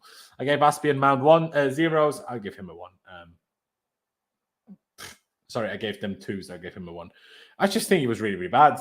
And but do I want to now pile up on Sterling after he's had one really bad game? No, I'm not going to do that. But it's a worrying sign. He was good at the start of the season. Now he's also bad. He's just been riled under this Chelsea problem that we've been suffering with for, well, if we're honest, years. And we just gloss over it with crazy somehow wins like Champions League and this and that. It's been the same issues for years and years and years, and the different managers with different squads. And I have no idea why. Different ownership even. But yeah, Aaron, Sterling, a 1 okay for you or too harsh for me? Nope, that's fine with me. He was shit. He was by far the worst, one of the worst, joint probably with Mount. I thought he was dreadful. The one that annoyed me most was the all the fake shots that he did. He took 1 fake shot, 2 fake shot, 3 fake shot. At that point, you release it, you hit, you pull the trigger, you shoot, and then he tried to walk his way into the box. I thought, what the fuck are you doing? Like, you've got so much more of a better chance of actually shooting from there rather than trying to walk it through everybody. And then he got tackled, and I thought, well, that could have been a great chance on goal, and he completely fucked it. So I'd give him a 1. There you go. JP says his awful ball led to their goal. I can't remember if that's true, but if it is true, only highlights what I've been saying. But Pice, would you agree? I mean, not with the comment. I mean, with our ratings.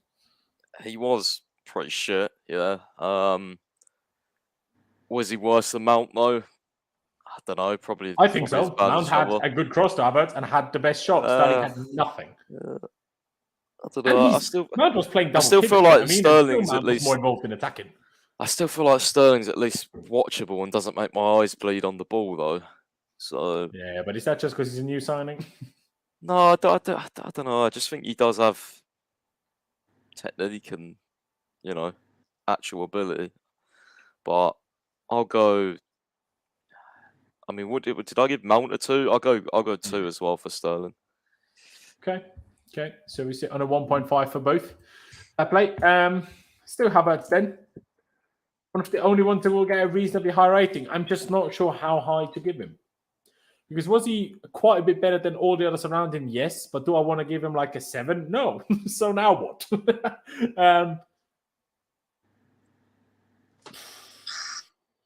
You know what? I might need your help a little bit on this one. Maybe we need each other's help on this one.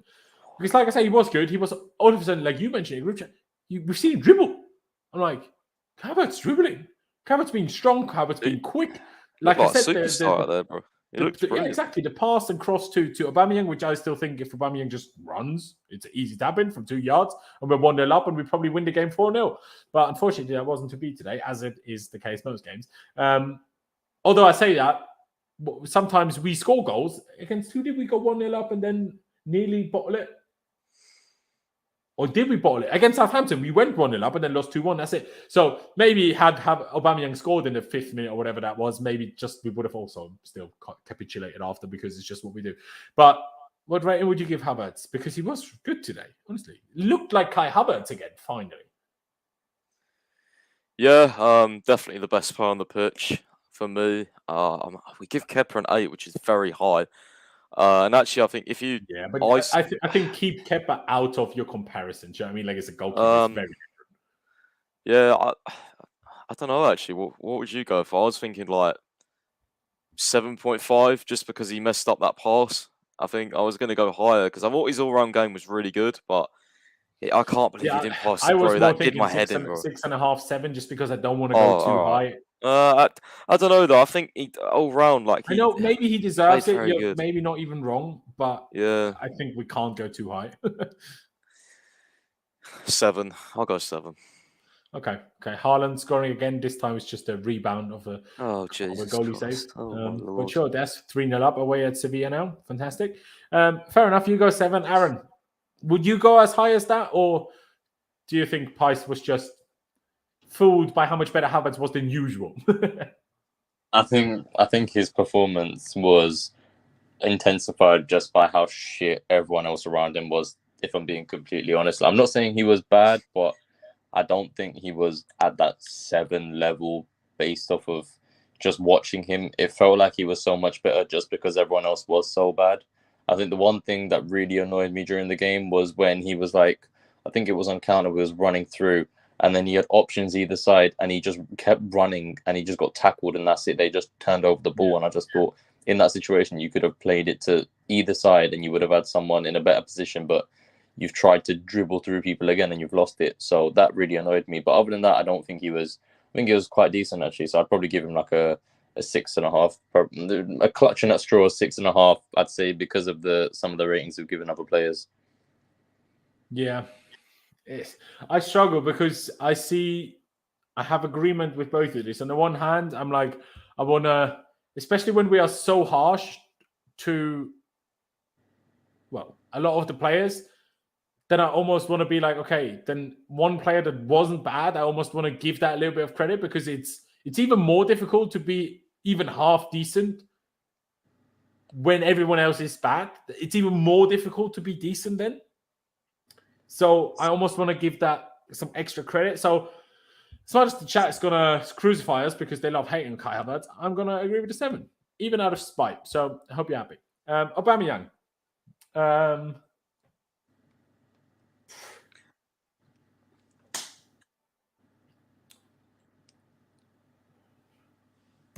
going to give him a plus, which is called injured. Because if I had to rate him, I'd give him a 0. Like, you didn't shoot when you were in front of goal. You stopped your run when you had a tap in. You were scared of every challenge. You had one header and you clearly hesitant and scared of heading the ball. But all of those things are completely understandable because the guy's got a fucking broken jaw. So, unfortunately, it's not a red plus, which would, be a little bit prettier and explain what I'm trying to say more. But okay, Aaron, if I forced you to give him a real rating, what rating would you give him? 1. We might end up giving him this, though. 1.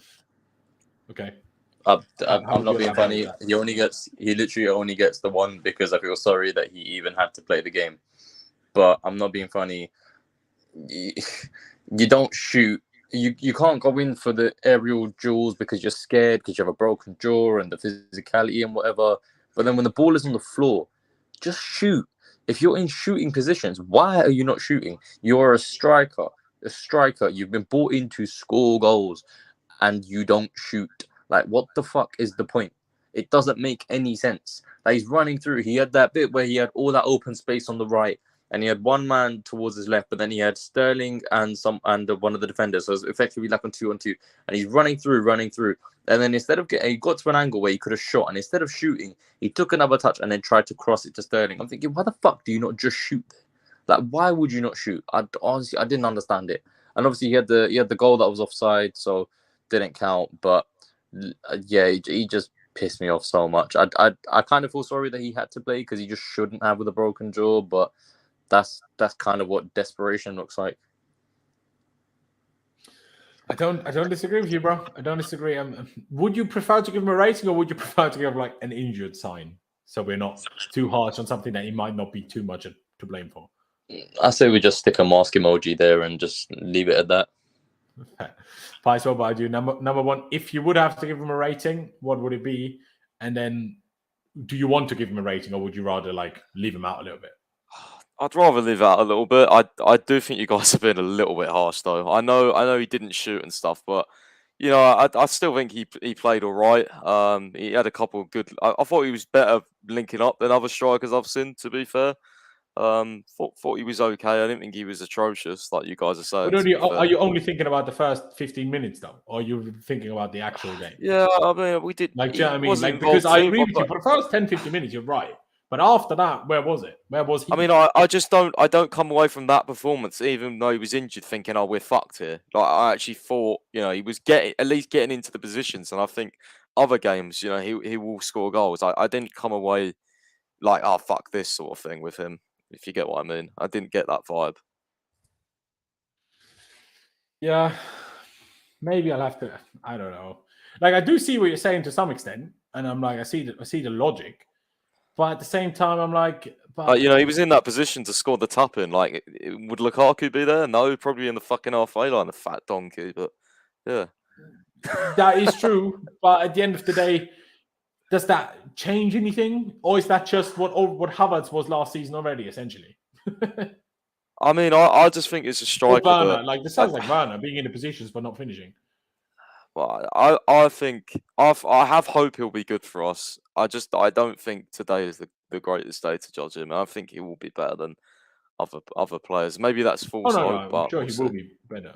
But I'm just trying to get an emoji to use as the as the thing. Let's see if this formation thing allows me to put an emoji there. I'm not sure. We'll try. See, put hospital there. There you go. Are you impressed now? There you go. Aubameyang got a hospital because there's no nice mask emojis, unfortunately, Aaron. Hence why that.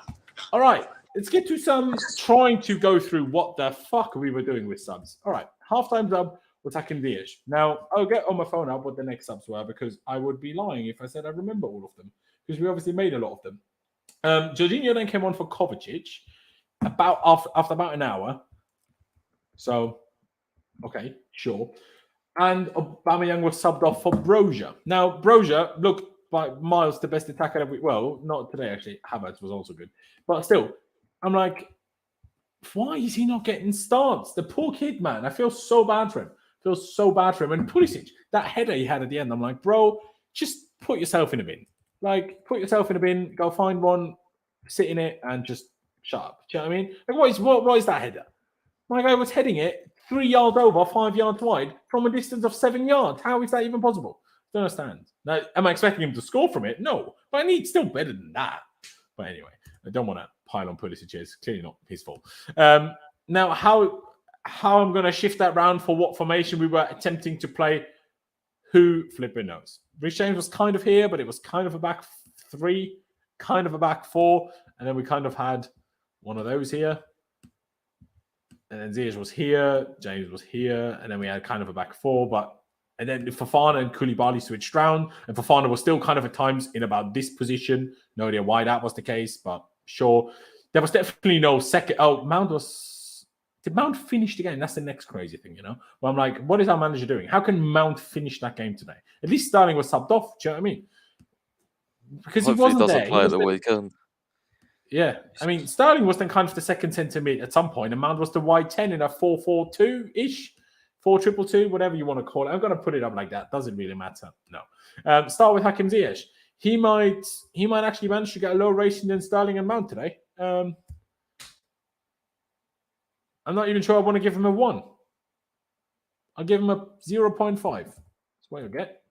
Because he played a full half, so he's not getting a star rating. He's getting a full rating. Awful. Like, the amount of times he messed up that little pass to Reece James on the wide areas, and Reece James could have potentially put a really good and dangerous cross in. And he just messed up the pass. He was trying to dribble past players, couldn't do it. He was shooting from 30 yards, couldn't even get the ball off the floor. Just, who are you? Who do you think you are? You're just that upset you're not an Amsterdam. They didn't want you, bro. They didn't want you. If you don't start fucking playing properly, like a proper footballer, it's going to... And the same, frankly, goes for Pulisic. He was no better. But that was shocking from Ziyech. But what was more shocking? Ziyech's performance or Tuchel's decision that what we needed at half-time was bringing Ziyech on for Aspie? That, I think, is way worse, personally. Because that's why I'm keeping my 0 for someone. But Ziyech gets a 0.5 from me. And somehow Donetsk seemed to be 3-1 up at Leipzig. Fair play, Shakhtar Donetsk, you know? Fair play. Aaron, Hakim Ziyech, do you agree with me? Was he that bad, or am I being harsh now? I don't even know where you got the 0.5 from, if I'm being completely honest. I don't know, because he didn't refuse to get subbed on, maybe? Mate, I would have preferred if he got refused to get subbed on, because it would have done us a given him a favour. 1 had he refused. It would have done us a favour. I would have given him a 10 if he refused. It would have done us a favour. Fucking hell. He was, mate, like the 2 free kicks, dog shit. Then I think it was the first one when he took it hit the wall, and then he just randomly went for a fucking shot while we're chasing the goal. From there, he just tried to twat it, and it absolutely went tits up. And then the chance he had where it was like a volley, and he just kicked it straight into the ground. The shit cross where he tried to swing it in, and it went straight out. The play where he just couldn't even make simple little passes to the fullbacks in order to get crosses in. He was, I genuinely wish he'd gone to Ajax.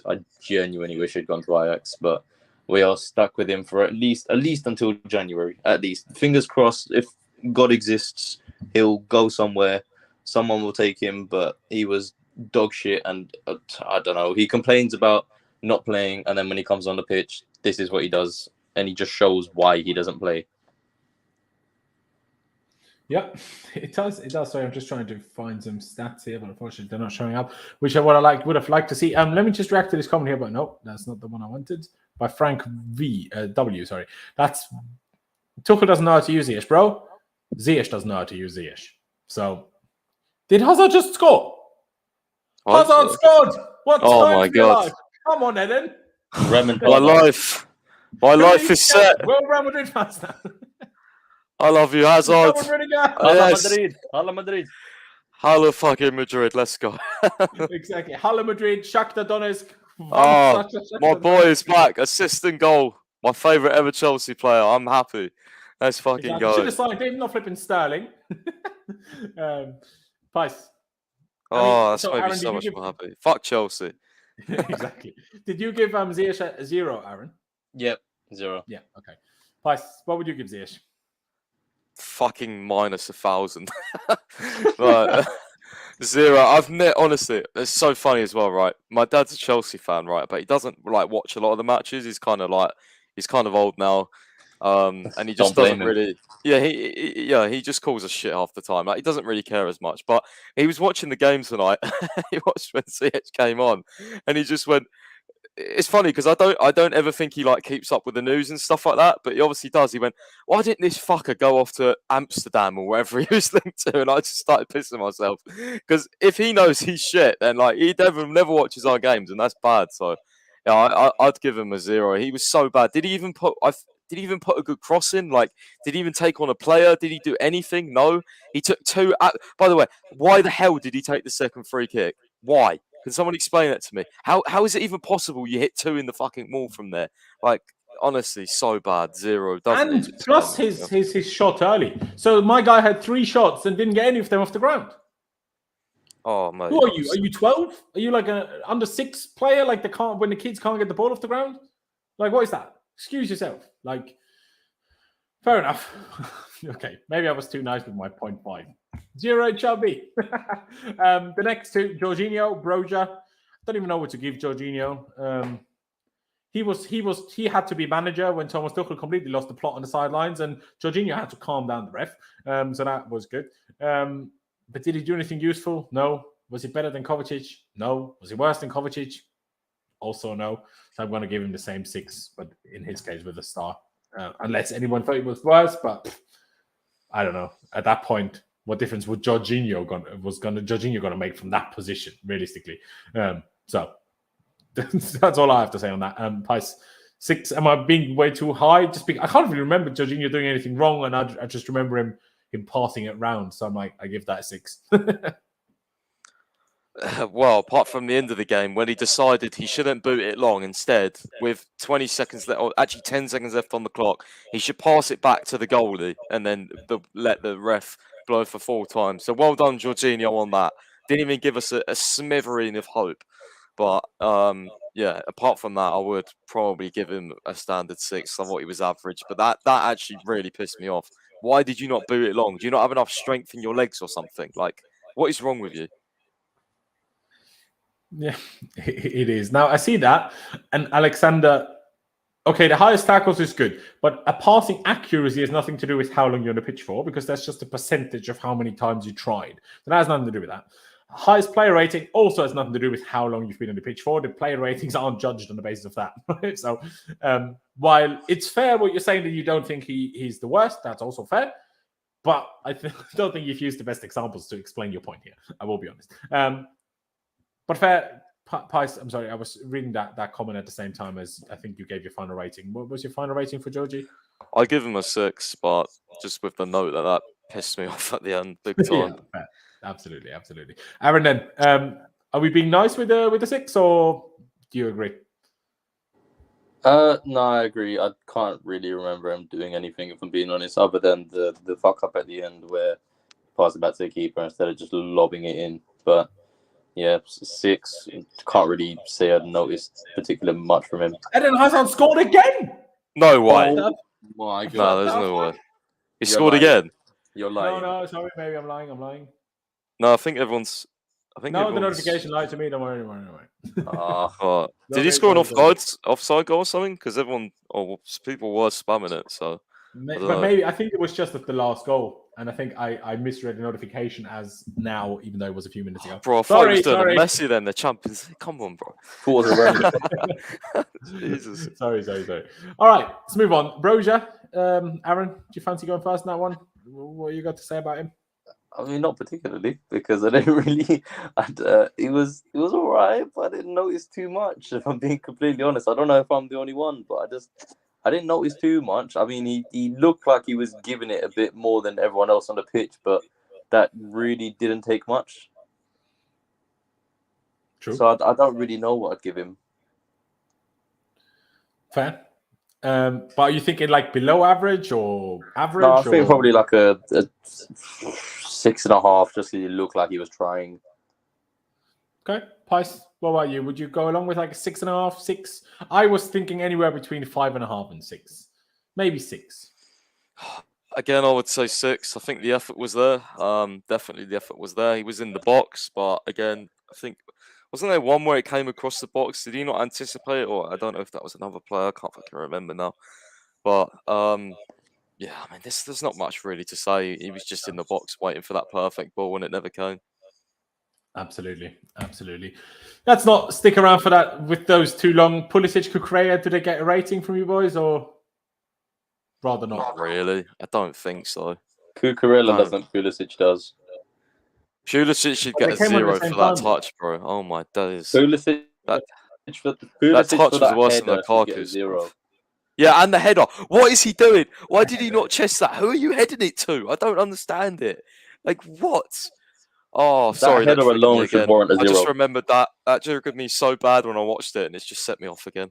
Jesus Christ. Even PTSD. Or was it Aaron? One of you said something about Pulisic touch. I don't remember this. Yes, that touch in the middle of the pitch. It literally went 15,000 yards ahead of him. Yeah.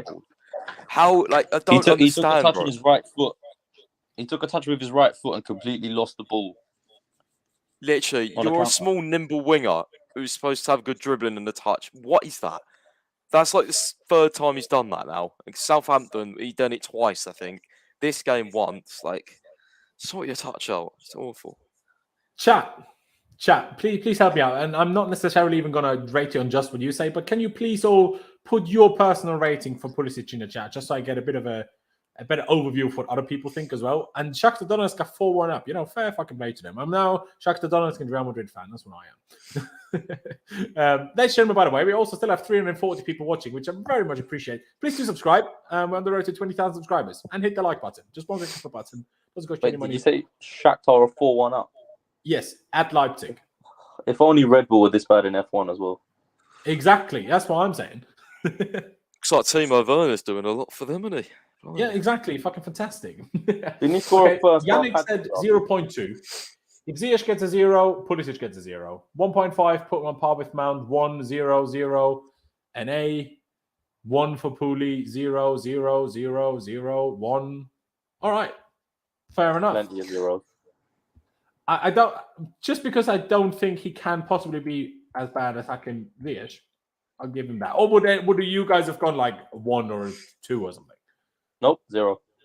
Okay. Pice, would you have gone for anything specific? I would have gone for an NA, to be honest with you. Because Okay. you could give him a 0 for that touch and header, but I just, I don't know. There you go. I'm going to give him a 0.5 because I still think it was better than Ziyech. And Cucurella, now I remember one thing, and that was his really bad touch in the middle of the pitch, losing the ball, giving a foul away, and helping Zagreb waste the whole 5 minutes of the clock. So that was fantastic. Otherwise, I don't remember Cucurella doing anything. So NA 0, 3 doesn't matter. I'm going to give him an NA because I can't really be bothered to think about what I want to give him. Let's just, I assume you guys have nothing else to add to Cucurella either, I'm sure. My God. I don't even know where I want to put Tuchel this time. Let's put him with the goalkeeper, why don't we? Even though it seems almost unfair to Kepa to have Tuchel's name underneath him. If you put Tuchel on the Kepa, you might just 0. get to a 10. Tuchel get the flat 0. He started a player that is clearly not anywhere near fit to play football in Aubameyang. You can't literally do anything worse. You're literally risking the health of footballer. Now, I know Aubameyang probably said, yes, he's fit. Well, of course he's going to. Don't ask him. Like, you literally told us Chile says he's fully fit and fully ready, and you know he's not. So, should have known for Aubameyang. The whole idea of Kovacic and Mount as double pivot, shocking. The whole idea of starting Aspie, shocking. The whole idea of bringing Ziyech on for Aspie, shocking. The whole idea for not starting Broja again, shocking. You get 0. You get nothing. And Pice told me 13 seconds. He spent after the game in an interview not knowing what to say about how to pick his team up. Well, I don't know. That you're not getting any more from that. We lost to get a team that didn't have a clean sheet in 10 games, and in their whole history only won 5 Champions League games. But they beat us, of course they did. Of course. So, yeah, 0 from my end. I know Pi's probably going to go a bit higher, but I'm annoyed. I'm sorry. I'm very annoyed. Aaron, I'll let you go first before maybe Pice brings it up a little bit, the rating. But what are you going to go for? Well, he can try to bring it up, but when you've got 2 zeros, it's pretty hard to bring it up from there. So good luck to him. Nice. It's a straight 0. That was shocking. The lineup was dog shit at a minimum. The personnel choices were genuinely ridiculous. The substitutions, some of them made me just want to turn the TV off, but I'm diehard Chelsea, as they say, so left it on right to the end. But yeah, and the press conference just topped it off. So yeah, if there was anything less than a 0 I could give, I would, but 0. Fair. Pice, do you think we're being harsh with our zeros? I mean, I try and probably find a point or two for something. I mean, don't agree. Like, we're not gonna. No. I mean 0. I mean, it was an awful night. I definitely think he should have been coaching more on the sideline. I think after the game, again, extremely worrying, some of his quotes. And again, when it comes to manager rating, I'm so conflicted because I don't really know. Like, as I said to you earlier, like, how much can you blame him for those moments tonight where we didn't pass, where, you know, like we would have scored or would have had those chances? But even then, like Thomas Tuchel is out here having a go at like Koulibaly and Gallagher for getting yellow cards. My guy can't even be a manager without getting booked. Like, I doubt you dare have a go at the players for getting booked. You can't even. Do you know what I mean? Sorry, but like, why is that? But no. So, what rating would you want to give him? Probably give him a 2, just because I actually know. You can give him a 2. No, I was trying to think what I'm giving him points for. I was going to say the lineup, but then I thought, well, the balance of the midfield was shit. So I'm just going to go 1 because I think, at least at half time he changed something and he didn't go even more negative. He actually changed it by bringing to Diaz on, who we gave a 0, so you can't exactly say it worked. Yeah, but at least he tried. He used his options off the bench at least. He did use his squad, which, I mean, it would have been worse if he didn't bring. But he could have brought Broja on. You could have brought Jorginho on and changed to a 4-3-3 when he took Aspi off. But I don't think it matters honestly anymore. I think we try so many different formations. I don't even know if it matters anymore what we play. We're just in desperate times, and the problem is this is a sort of time when you need 1 or 2 weeks with your team to sort of settle down and actually work on the pitch. But the problem is we're now in that period where we're actually not even playing once a week; we're playing twice a week.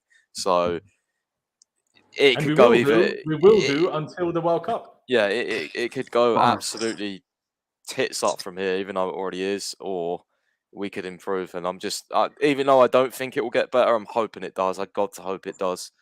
I really, really hope it does because I can't be sitting here. And the thing is, right? We'll probably win on Saturday now, and then we'll lose to Salzburg or whoever we have next, and it'll be the same thing again next week. Wednesday, is it? I don't understand, mate. I don't understand. It's just poor, bro. It's just poor. He doesn't understand either, which is the problem. We don't understand. He clearly doesn't understand. Where do you go from there if you're like that? You know what I mean? Exactly. I'll ask you two more questions before we round this one out. Number 1, should Kepa stay in goal for Saturday now? And I'll start with you, Pies. Yes. Yes, he deserves to stay in goal. Will he stay in goal? No, there's no way he will stay in goal, in my opinion. But he should. He should. On that performance, he should. I don't think he could have done anything about the first goal. And he made that amazing save. And, I think he's better on the ball at Mendy anyway when that is one of the biggest issues. So much more confident than him. Just the way he handles himself, the way he walks around, the way he was coming for those over-the-top balls. And he was already there. The camera hadn't even had time to pan, and he was already there. 30 yards from his goal. Perfect. I'm like, yeah. This is what I want to see. That was the loudest. Sorry, if any headphone users got jump scared there, my apologies. But yeah, I agree. Aaron, would you start Kepa on Saturday? Yeah, we know he's not going to, but I would. I mean, off merit-wise, if you look at the one game he's had, he did nothing wrong, and he actually did some things really well. Whereas Mendy's had majority of his games this season have been stinkers. So if we're going off of the whole basis of if you play shit you get dropped, and if you play well you keep your place, then Kepa should be keeping his place. But we know it's not going to happen. No, I agree with you. I agree. And then the last question, and we were talking about it at the very beginning of the stream. Is Tuchel under pressure of losing or in danger of losing his job now? Or do you think Todd Boehly just won't do that? Aaron, I'll start with you. Post 94th minute, it's still 1-1 in Salzburg. Sorry. That's decent. Well, that's a good result for us. We need that. Yeah. But I mean, I'm shitting myself now because that probably means we've either overrated Milan or the likely alternative is Salzburg are actually a good team and we're fucked next week. Salzburg are a good team, and probably Zagreb are also not that bad. At least they can defend enough and have a quick attacker. We can't defend counters. So we've got Salzburg drawing against Milan. I thought they would, we'd beat them, but we probably won't now. Fantastic. Not away anyway. We might beat them at home, but I don't know about away. Are they at home or is it Milan at home? No, it's Salzburg at home. Oh, okay. Fair enough. Full time now. So at least that's that. But sorry, Aaron. Do you think it's under pressure, or do you just see no way that Todd Boehly will actually sack Thomas Tuchel after the summer we've had, where it's like, well, Thomas Tuchel was the football guy for Boehly that Boehly needed. So is he really going to sack the manager without having a director of football or anyone else that really knows football to decide on which manager to get? And people say, get Potter from Brighton. I forget his first name. Is it Graham Potter? Graham, yeah. Graham. But that, like, people Brighton might just say no. I hope people are aware of this. They might not just say, oh, yeah, of course you can have a manager in the middle of the season. It's not quite how it works. So then you're talking available managers, which is Pochettino, and I'd rather die. So... Yeah, I don't want that guy at our club, man. Like, how is he going to be any better long-term than Tuchel? Like, he's a fucking the only loser, thing Pochettino would do, at least he would play defensive and actually make us counter-attack, because Tuchel is making us play defensive, but not even I don't want that counter-attack. fucking Spurs loser in my club, man. I'd rather stick by Tuchel. Fuck, No, Poch, exactly. Don't want that guy. I agree. But Aaron, do you think there's any danger of him actually getting sacked, or is it just going to be more and more fans that will, if things don't pick up soon, will start calling for it? Aaron? Not sure if you can't hear me or if we just can't hear you. Pies, I'll ask you instead. What do you think? Is there actually any danger for him, or? I don't think so right now. I just put a tweet out and like it's very, very hard to explain because obviously we're in horrible form and it's very choppy. And I think, like, if you look at the context of it, we're only 5 points off the top of the table. We're acting like we're going to get relegated or something. We're playing like it. But I mean, yeah, it's only UCL match day 1. I think things need to improve. The stories haven't come out yet about, players getting disgruntled and started calling their agents and stuff. So the usual signs that I'm starting to see, at least from the camp's end, aren't coming out. But I mean, Tuchel, after the game, I don't know whether he's just stressed, but that does worry me in terms of like how he has no answers for things, because that means you've kind of tried everything and you're just living off vibes at that point, and that's kind of how I felt Lampard ended. But yeah, I still think a director of football's got to come in. I still think there's time for Tuchel to work. I think the owners have. I mean, I don't know the ins and outs, but they're definitely not as cutthroat as Roman. They want to obviously build something. I mean, they're probably still in contract talks with him. So I feel like fans need to calm down a little bit. Contract talks with Mendy on his current form. So yeah, I mean, look, I think their main objective. I remember when the first piece from Matt Law came out, one of the people close to the group said, "Look, top 4 is the minimum. We have to get top 4. Trophies are nice and stuff, but I think as long as Chelsea aren't in mathematical danger of that top 4, I don't think he'll get sacked. But who knows? It may be a situation where it may end up being like an amicable leave or something, where he just falls out with the players or something like that. But I can't believe we're talking about this. Actually, it's like a few games into the season, and that just goes to show. I think the standards of Chelsea from the fans and the expectations more than the standards. I think, but 2, it's like, we've known how things turn. Like, Chelsea's the most unpredictable club, I think, in football. We can be up top of the world, 1 minute, and a few months later, you can be going through a whole different process. So we'll have to wait and see. But there's definitely, obviously, we just started the season. Like, I can't see him getting sacked. You know what I mean? I think it's completely crazy. That's the problem. And you also see, obviously, we don't know whether Arsenal will actually have a good season or will they actually, or have they only had a good start to the season. But they certainly look like they all of a sudden know how to play football properly, and they're good in the eye. They know what they're doing. Like, until they played United, they were successful at it. There was a lot of points where Arsenal could have sacked Arteta, and everyone was like, "You are a bunch of clowns for not sacking him. Like, what are your standards?" At Chelsea, he would have long been sacked. Now, but the problem is Tuchel is going into his 3rd season. Now, obviously, we're only 6-7 games into that 3rd season, and his 1st season was only half a season, not even, right? So it's not really a 3rd season. It's not even 2 seasons yet, but it's still like, if Arteta can, if given enough time, surely Tuchel can. But the problem is, with the counter-attack, we're not solid defensively now either. Our manager doesn't seem to know what he needs and wants, considering we chased every midfielder in the whole world on deadline day. We decided we want Richarlison way after Spurs decided we want Richarlison. Well, who was the other guy that we... Oh, no, Thiago Silva even tried to convince Richarlison. Even then, it was too late. That's how late we came up with the idea. We tried to pay 50 million for Lavia, or Lavia, however his name is pronounced, the midfielder that scored against us for Southampton. Then we make a £50 million Alvarez bid, and now we want to go again in January. But why didn't we do it all fucking summer then? If we want him that badly, then we still want him. Then we wanted him now and in January. why did it take us until August 31st to make a bid? It's just confusing. So I don't know if he has enough of a plan that I trust in. Because people always say, "I'll trust the process," but I'm not. Is there a process? That's what I'm not sure about. Because you don't know what his end got. Like, what is he trying to build? Like, what is the formation he's going to play long term? What's the play style even? I don't know. Is it always going to be wing backs? Is it always like? Yeah. We don't even have a play style now. Our play style is three defenders, and even if we don't have 3 defenders, our DM drops in between. So it's basically 3 centre backs anyway. And then we just have all of the ball and pass around between midfielders and defenders. That's all we do. These are the things that he will be. If they ever do have conversations, just in general, these are the things I'm sure they've probably already talked about. Todd Boehly's probably said, "Look, in a year's time or 2 years' time, where do you want to be?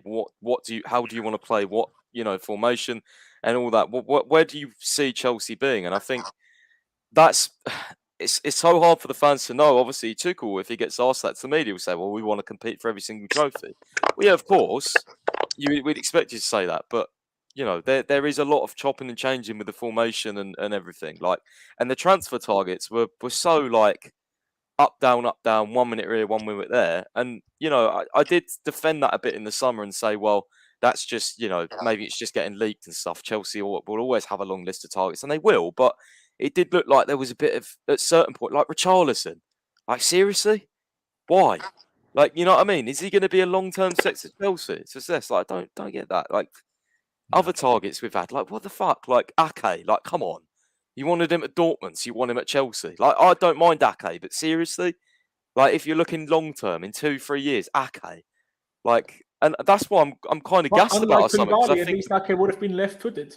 Yeah, I think that's why I was quite happy about our summer, because I think, the Fofana, the Koulibaly, the Sterling, these are players that I think in the right confidence, in the right form, in the right team, are good enough to be title contenders. They absolutely are the right players. They are good enough players. It's just everything else around that. Either we need to stick with him and build it, or we need to get rid of him and do something else. It's as simple as that, and only time will tell with that. That's just facts, unfortunately. Absolutely. And I mean, obviously it's a short time, but Sterling today, even on Saturday when we won, Sterling against Southampton, I know he scored, but missing sitters before. This is why I said, are you sure it's just the players are shit? Other than for Lukaku, I didn't say. You think as well, Sterling, I think he's someone that, look at him at City, like, I was always a bit, like, when he said, I'm coming here to be the main man, I don't think he is that guy. I don't think he's a Hazard or someone like that. I think he's someone you add on to. He's only not acting like he is. Yeah, like I think how many times does he try to dribble through players to like change something? He's someone you sprinkle on top of a great team. You know what I mean? He's someone you sprinkle on top of a great team. He's someone that thrives when there's 3, 4, or even 2, 3 more world class players around him. You know what I mean? Like, he will have his ceiling at Chelsea, and everyone should have known that. You know what I mean? He'll do well for us, but he'll have his ceiling. He won't be doing stuff like he did at City, because we just ain't got that team. You know what I mean? And we might not have the manager either. That's another question we've got to answer. Absolutely. Aaron, you're back. I'm pretty sure your mic works now. Before I get to that, Josip, don't take this as me trying to offend Croatia, Zagreb, anyone. What I'm trying to say is we got embarrassed by Dinamo Zagreb. Well, I am embarrassed for how we play, but we got embarrassed by Zagreb. Not just, just to make it clear. I'm not trying to offend anyone here. Love Croatia, big fan. Aaron, do you think there is any real danger of Thomas Tuchel getting sacked anytime soon? Yeah, sorry about that. My internet was fucking around, but no, I don't. I think based off of the summer, the whole ethos in the summer was building around Tuchel's targets, who he wants, trying to get a squad together that he needs in order to then progress on, because pretty much all the squad that he had wasn't his players. So I think now that the owners have gone and splashed as much as they have to try and build sort of a squad that is his players, the ones that he wants, to then push on forward and go towards something, I think it would be very stupid of them to then get rid of him. And I don't see them doing that at all. I think, yes, he's 100% going to be under a lot of pressure because of the form that we're in, but I don't think that pressure correlates to him losing his job. I just think it's going to make it a lot more difficult for him, and he's going to then have to work a lot harder, and the team are going to have to pull their finger out and actually start getting the results, because if not, then the pressure is just going to keep piling up. And it may get to a stage where the ownership are like, you know what, we can't keep going on like this, and they get rid of him. But I personally just don't see it based off of the summer that we've had and the seeming relationship that Tuchel and Boehly have. I don't think that it looks like one that's going to go in a sort of bad way anytime soon. And I think the main thing being the whole transfer window that we've had, him identifying all the targets. I don't think they would have gone through all of that to then go and get rid of him halfway through a season. I do agree, but obviously there has to be some sort of limit on these results. Now, like Pi said earlier, we're 4 points behind Man City. We're 6 points behind Arsenal, which, considering how few games has been played, we're ahead of Liverpool, by the way. How are we ahead of Liverpool this season? Because they're shit. That is a question in of itself, you know. But I'm not trying to like beat Liverpool in who's worse. I'm trying to just not be shit ourselves, and we are, unfortunately, because we got a win against Everton, but we're really bad. The only game we really deserved to win was the game against Spurs. We never deserve to win against Leeds. They smacked us 3-1.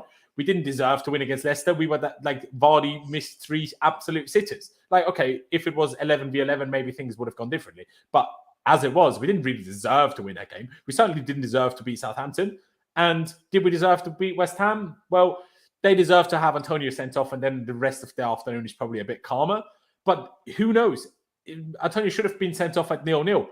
If we get a man sent off, do we even get a goal? Does the game just finish 0-0 then? Even if they have Antonio sent off, who knows? So what Aaron is saying is true in terms of they've backed him and stuff, but also Todd Boehly and the new ownership, they will have certain limits. Like if we just keep losing, they will have to do something, because you can't buy more players in the middle of the season.